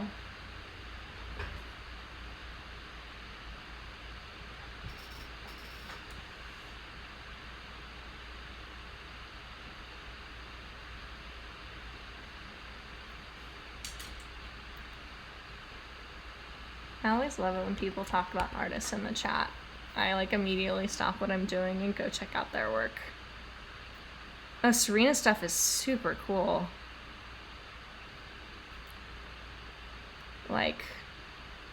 Really, really cool. It's so surreal. Is this for something that's kind of more speculative?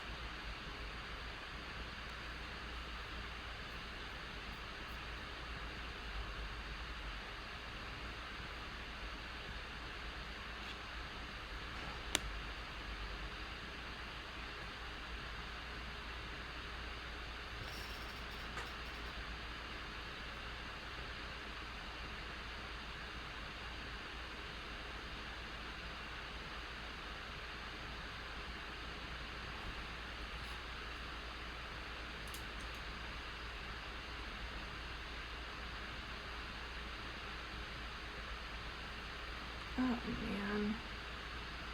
Speaking of cadmiums being super intense, I barely put any on my brush, and now I'm overwhelmed.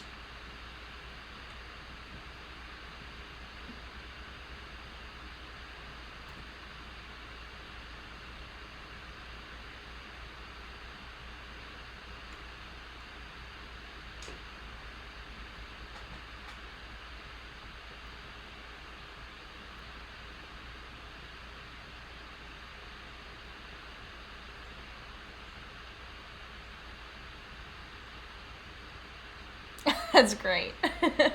That's really cool.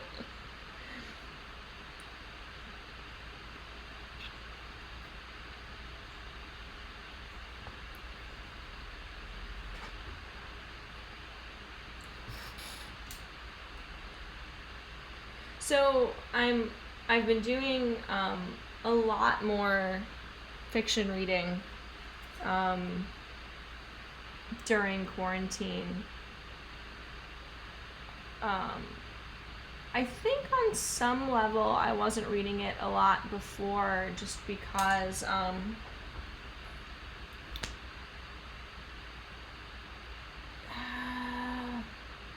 even though I know this must exist, there isn't an algorithm. I mean, even Netflix's algorithm for if you watched this, you'd love this, is pretty crappy. But I found that it was even harder for books. I felt like there was no way for me to tell if I would like something. And I didn't like just happen to have a friend whose taste I could be like, oh, perfect. You know, if you liked this, I'm gonna love this. Now I've discovered BookTube, which is BestTube, and happened to just kind of stumble upon it like right as all of this was happening, and was like, this is the perfect time to switch from reading like personal development and business books and books about psychology and wellness, and like actually do reading that looks like it's for fun.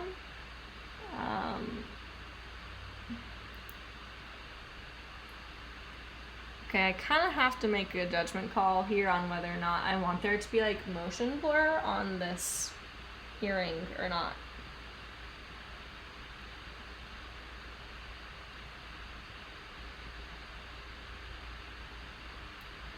Yes. I've noticed it skews very YA, but I like that. Okay. But like I have been reading so voraciously. I think it's been, I guess, like mostly literary YA stuff. So my favorite that I read was Radio Silence. I can't remember the author's last name. And I'm not gonna guess. There was a reason I brought this up, other than to ask what cool things you're reading. One that was like vaguely sci-fi. I don't even know if like you would technically call it that. Also YA. I think this was Hank Green, An Absolutely Remarkable Thing was the name of it.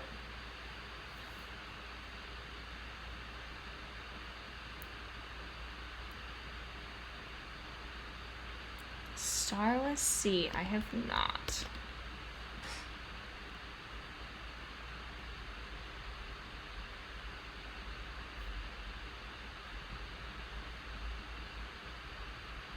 Awesome.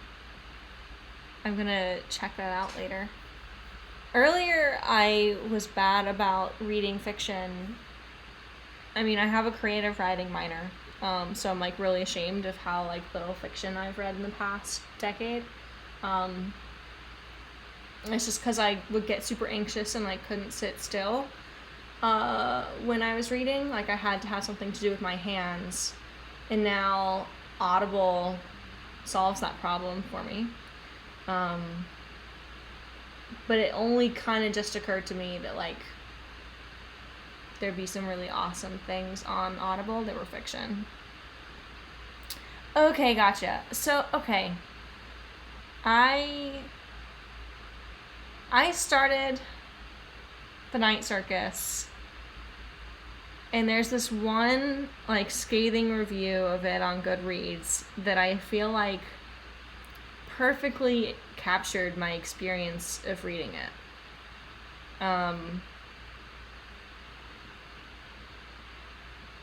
Which was, it felt like a book that existed to create beautiful descriptions of things, but really struggled when it came to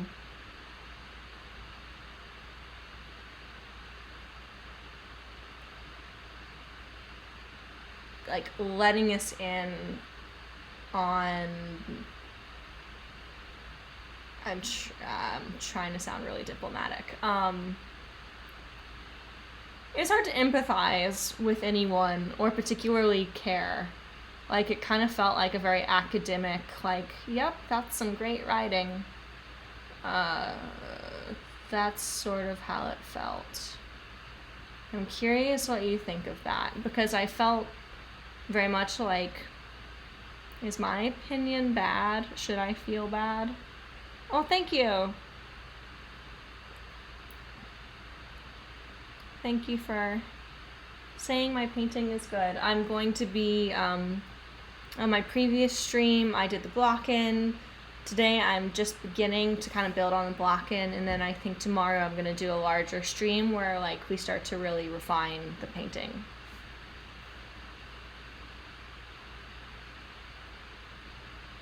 Okay. So I did something I don't do very often, which is I stopped reading it and like returned it on Audible and started reading something else. If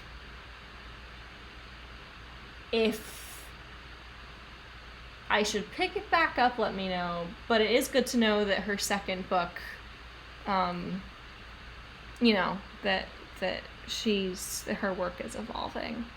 So I will definitely check this out.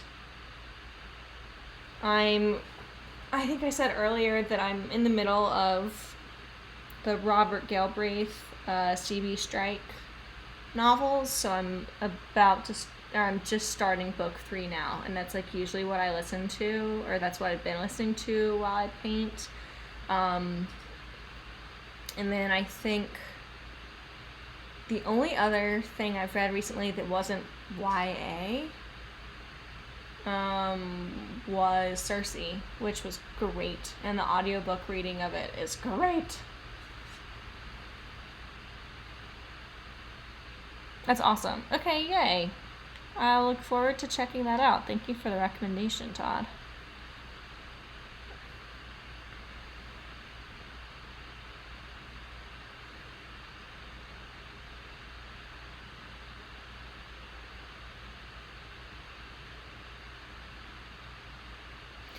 By the way, do you know,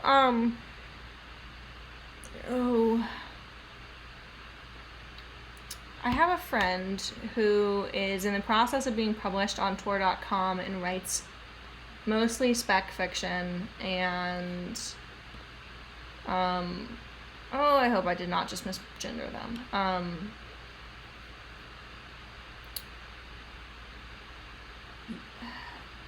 Their name is Eslu, and then they have like a Chinese name that's in the middle of that I do not know how to pronounce correctly. But I see Kat Rambo follows them, and of course, I mean, Irene Gallo, but that makes sense for Tor.com. Okay, no, it doesn't look like you follow them. But they might be someone to check out. Seems like they have like cool things coming as far as their own writing. Oh no, I appreciate the distraction. Okay. But I will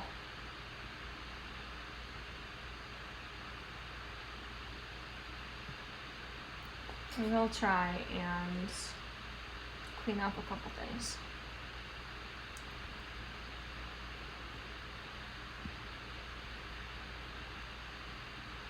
So this entire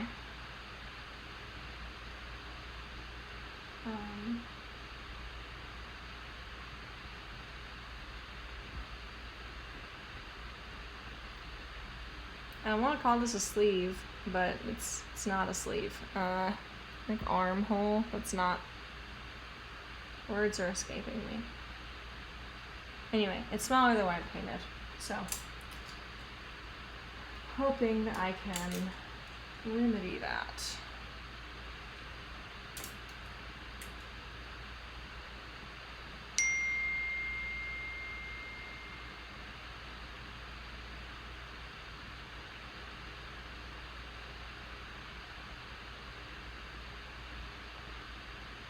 Okay, it's like looking a little better.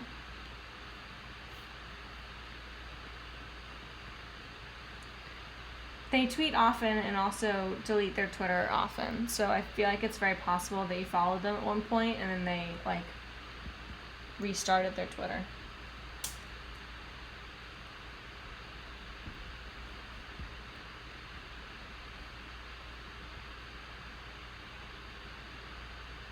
Oh god. No.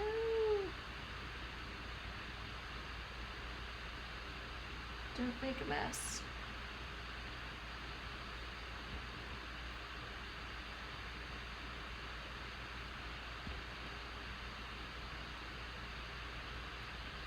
So I just realized this entire section is much bigger than I painted it.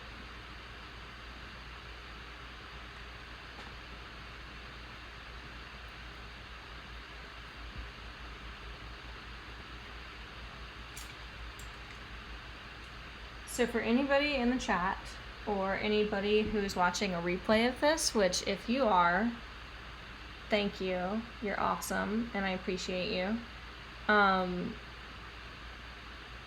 Either in the chat or in the comments, tell me what wonderful, lovely, delightful, gentle TV you're watching that I should check out. Gentle TV just being like, if you're feeling down in quarantine, this will only make you feel better. It will not make you feel sad or anxious or any of the bad things.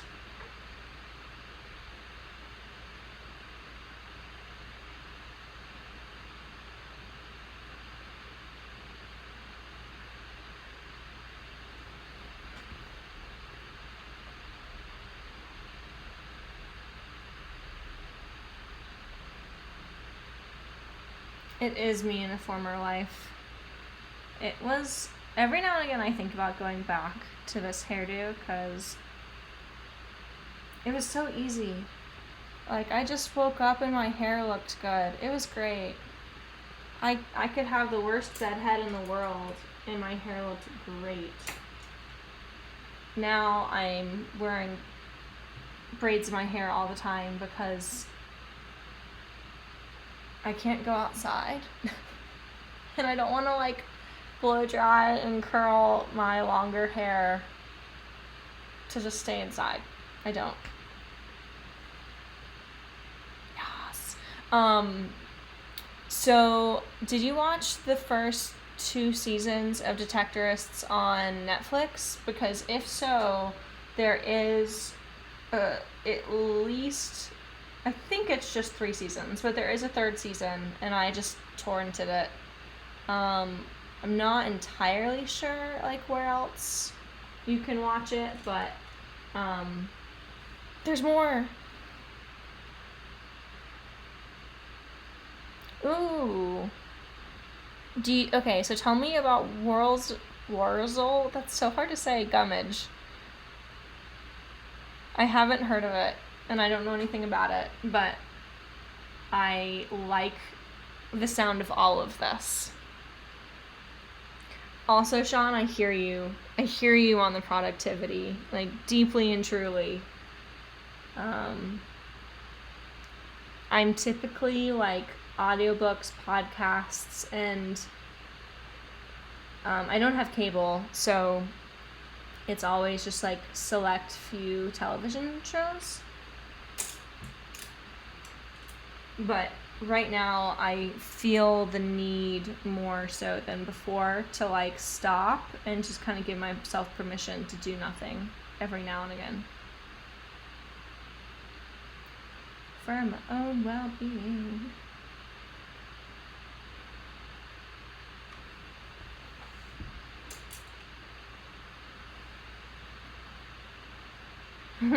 See you, Vicky. Thanks so much for hanging out. Look forward to seeing you tomorrow, too.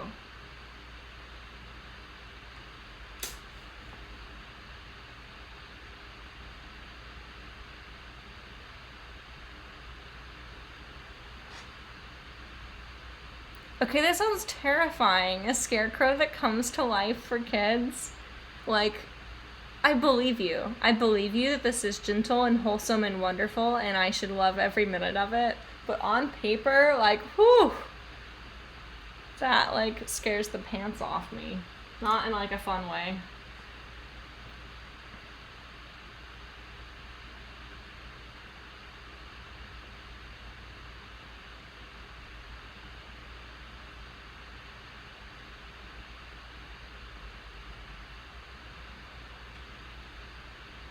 Finally. Okay, so when we wrapped up last time, I was like doing work on the fingers and was like just kind of barely to the point where I was like, okay, these are working, yay.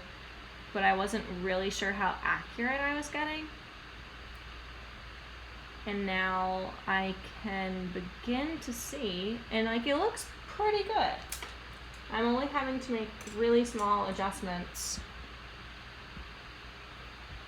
And I think it's gonna be legit.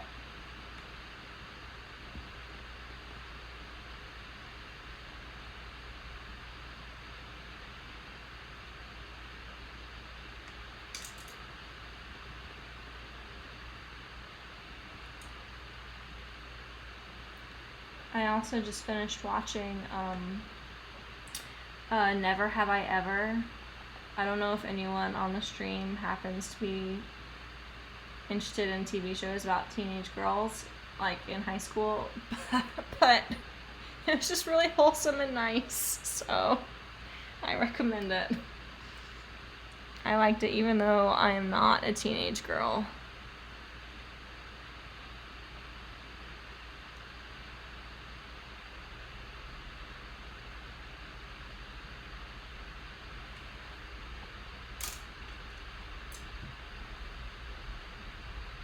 Okay, good. All right. I'm glad that you're caught up on Detectorist because it's very important.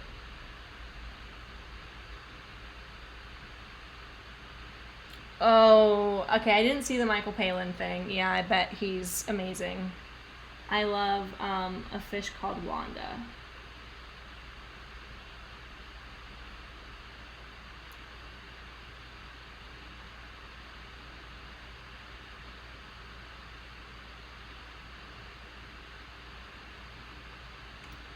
Okay, that looks weird.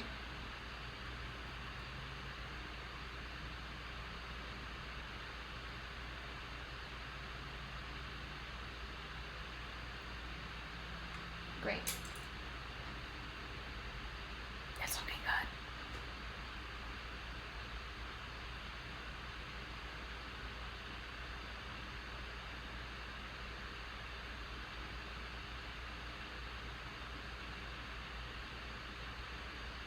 Are you talking about Never Have I Ever with the final episode?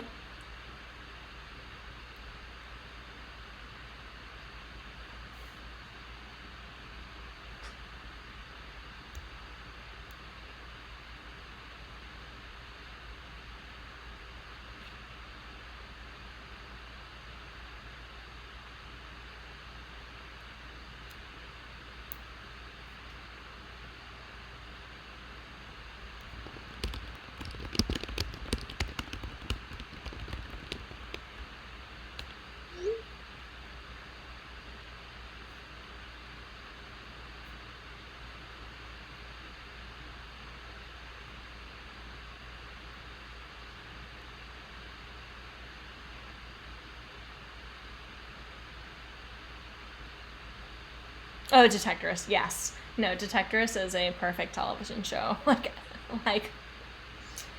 I'm trying to think of what other TV shows are, like, actually perfect that have completed their run. Detectorist is definitely on that list. You know, it's obviously not, like, a show many people have heard of, but, like, it does exactly what it sets out to do, and it's just delightful and perfect. And clever, like, oh my god, the Simon Garfunkel jokes just, like, really get me. They're perfect. They're excellent. Other perfect, I mean, obviously Fleabag, perfect television show. Not gentle TV though, but still wonderful. Oh, I think Brockmire is about to be a perfect TV show. It's only like I guess it's like 2 episodes or so away from being done. It would surprise me if it didn't, like really impress me.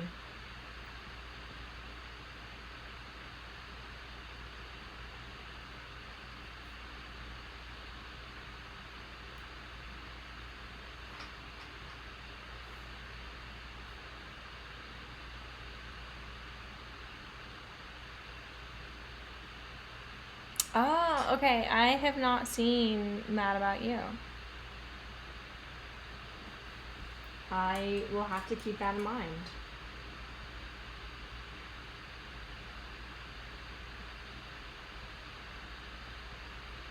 Okay, I did not love what I just did.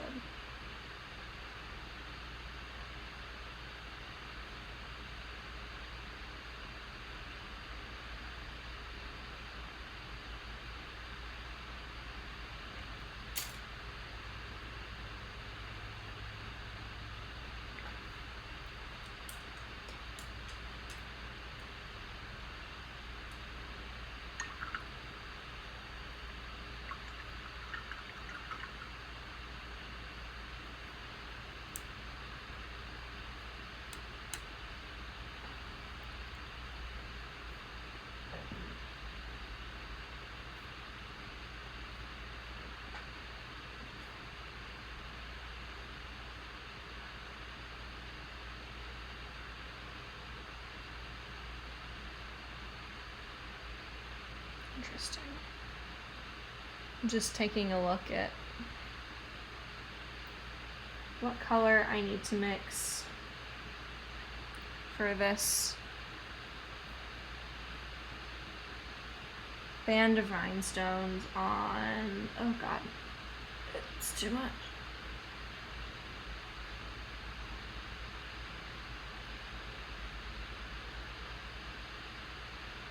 This is a place where my brush is like not larger than I want it to be because it's really small, but it's kind of unwieldy, and it's like I could be upset by that, or I could kind of just let cool things happen because of it and like let the painting be looser.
Oh god.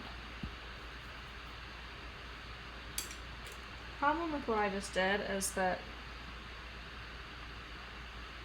I think I severely misjudged the value of that, and now it looks like it's part of the thumb and not like part of the arm that's like receding in space. And then that doesn't need to be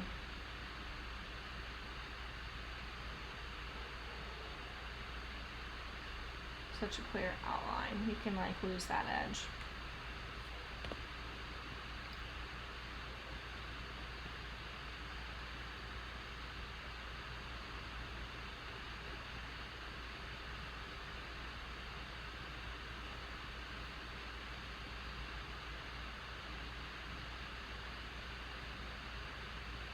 It's okay, I haven't heard of It's a Living. Tell me about that. Or I guess I should say, like, I'm not familiar with it.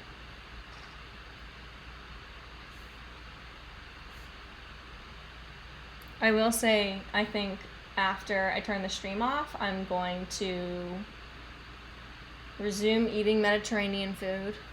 Maybe throw in an Uncrustable in there because your girl's very basic and she likes a PB&J on white bread. And I'm going to watch The Repair Shop until I realize it's way too late and I need to go to the hell to bed. Because so far, The Repair Shop is exactly what I need.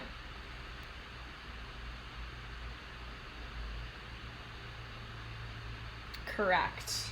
Yes. If you like tag me on something with your personal Twitter, I will follow you. I'm not very good about Twitter. Especially during coronavirus. I find that it's it can either be extremely uplifting or like really drag me down. So I've been a little lighter on the Twitter use lately.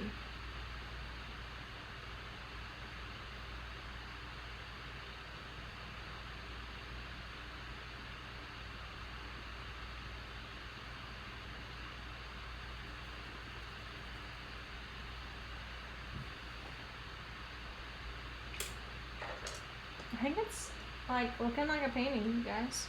I'm really excited. Which one is Jay Blades? I'm on like literally episode 4 of Repair Shop.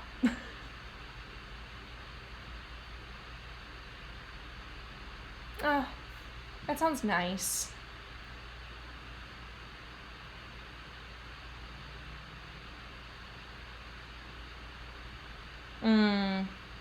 Yeah, I can see how that would be really annoying. Is he the, like, upholsterer? Like, the one who always, like, greets people?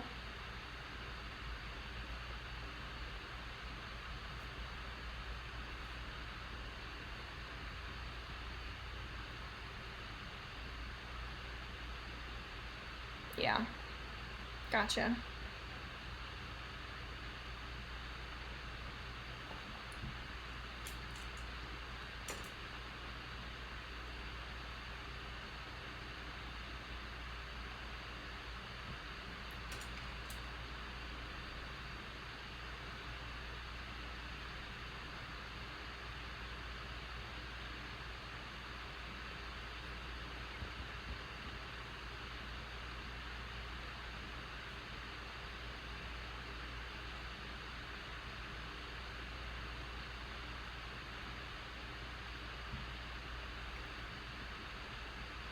Oh, okay. Well, now I feel like I just suck for not remembering that I follow more than just the press account. Oh. Yeah. Yeah, I know that leather apron.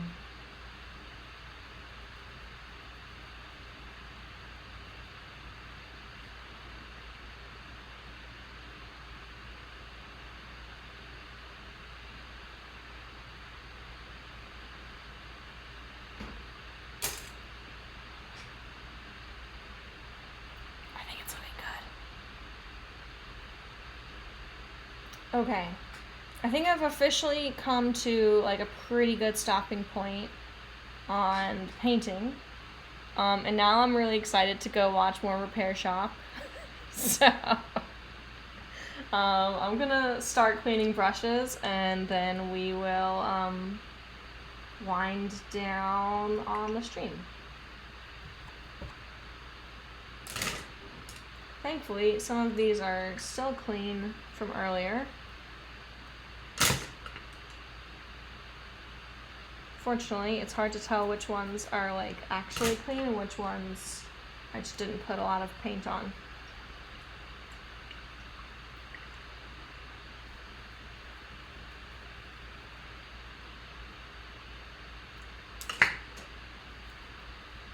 Okay, I now realize, Todd, that you have watched everything, and I like that. Well, everything except for Never Have I Ever. What else? What else is like interesting? I mean, everyone's watching Better Call Saul, so that kind of goes without saying. And I already talked about Brockmire.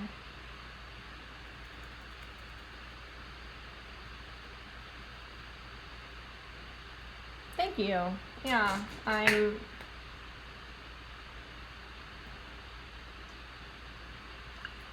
quite excited. So the plan for this is just going to be a little study for a like 2x3 foot painting. I wanted to do this to kind of like test some techniques and test the colors, like make sure I could actually paint this for nice chatting at you too. Yeah, just kind of test some stuff out for the big one. If I have a good painting day tomorrow and I wind up not doing, either I finish the commission or I just take enough time away from the commission, I think I can finish this one. And then I get a new roll of adhesive to mount linen onto panels that should be arriving on Saturday. So on Saturday, I should be able to prep the big panel for this one. And then, of course, I should also have my console table / tabouret for the big studio easel. And what more could you want?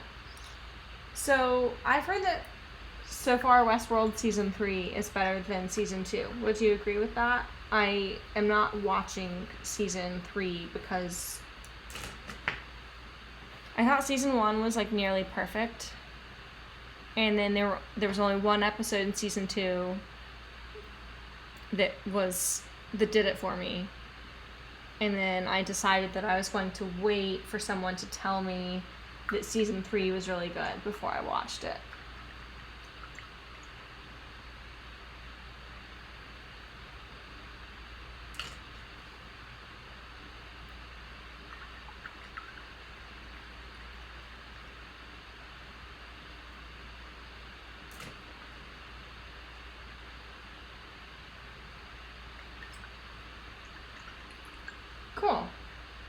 Cool. I've heard there was like a brief gimmick about like who's in Charlotte's body, but that was like the only kind of annoying gimmick. Sweet. Yeah, the thing that drew me to the show, and this is kind of, I run into this problem with a lot of different pieces of literature. So I felt this way about Westworld. I felt this way about Fantastic Beasts. I worry that I could feel this way about James Cameron's Avatar sequel, but we'll see.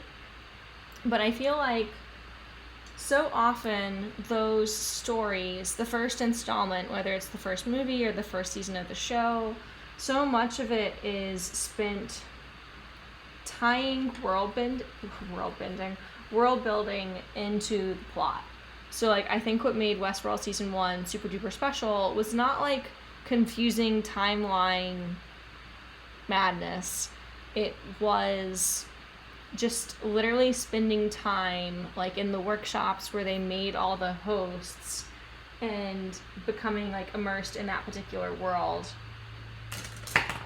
Similar thing with like Fantastic Beasts. I think it's really easy to look at the plot of the first movie, and so much of it is just like, let's find ways to introduce this cast of characters. And it just so happened that they had a way to tie in the A and B plots, which worked really well. And I think there's like a degree of whimsy about that.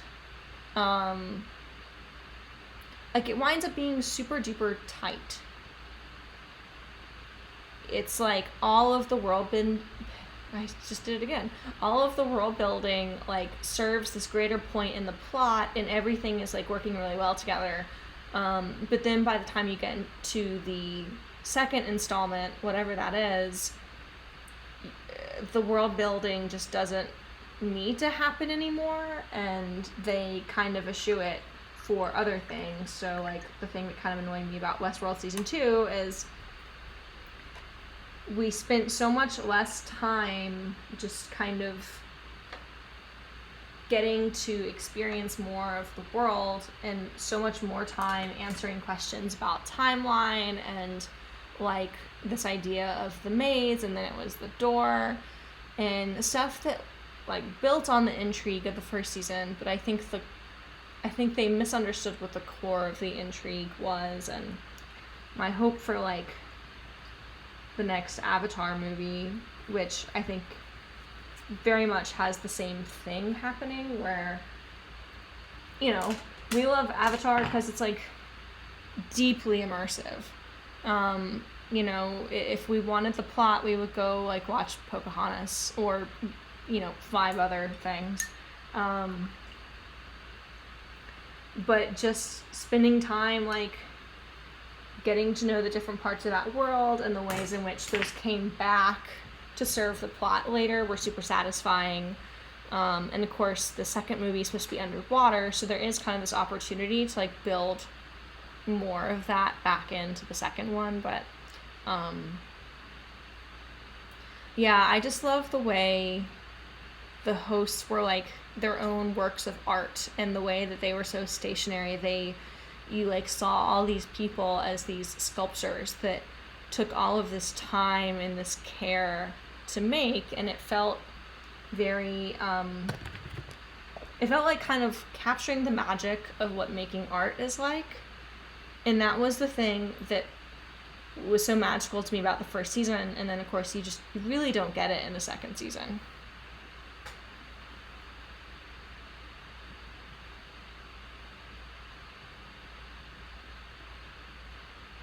Second seasons are like second album syndrome.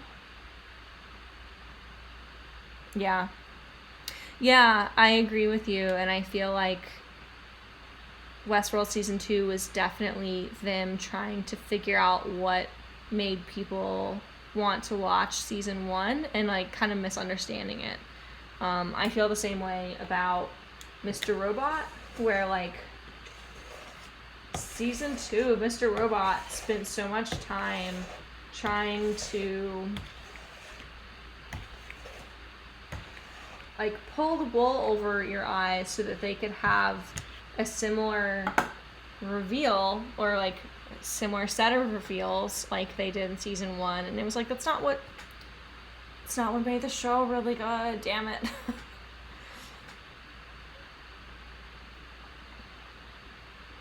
Okay, yay. I'm glad that there's no like timeline tomfoolery. My roommate's really into it, and he's usually the one where like at the end of the season, if he's like, yeah, this is really good, you should watch it, I will go watch it. And he's been really liking it. So I'm tentatively looking forward to it. All right. Okay. I cleaned my brushes, cleaned off my palette. I think that's it. Thank you for hanging out with me. It was awesome. I had great chats with everyone, as always. So I am going to work a little bit on the commission piece tomorrow. I'm probably going to like start with it in the morning, see how far I get, and then switch gears and work on this. But I do plan to stream for quite a bit tomorrow, and we'll see if we can get this piece finished. Until then, I hope you all enjoy your gentle TV. Let me know what you like on the next stream, because I'm always looking for more things. And yeah, stay safe. Happy painting, guys. Thanks for hanging out with me.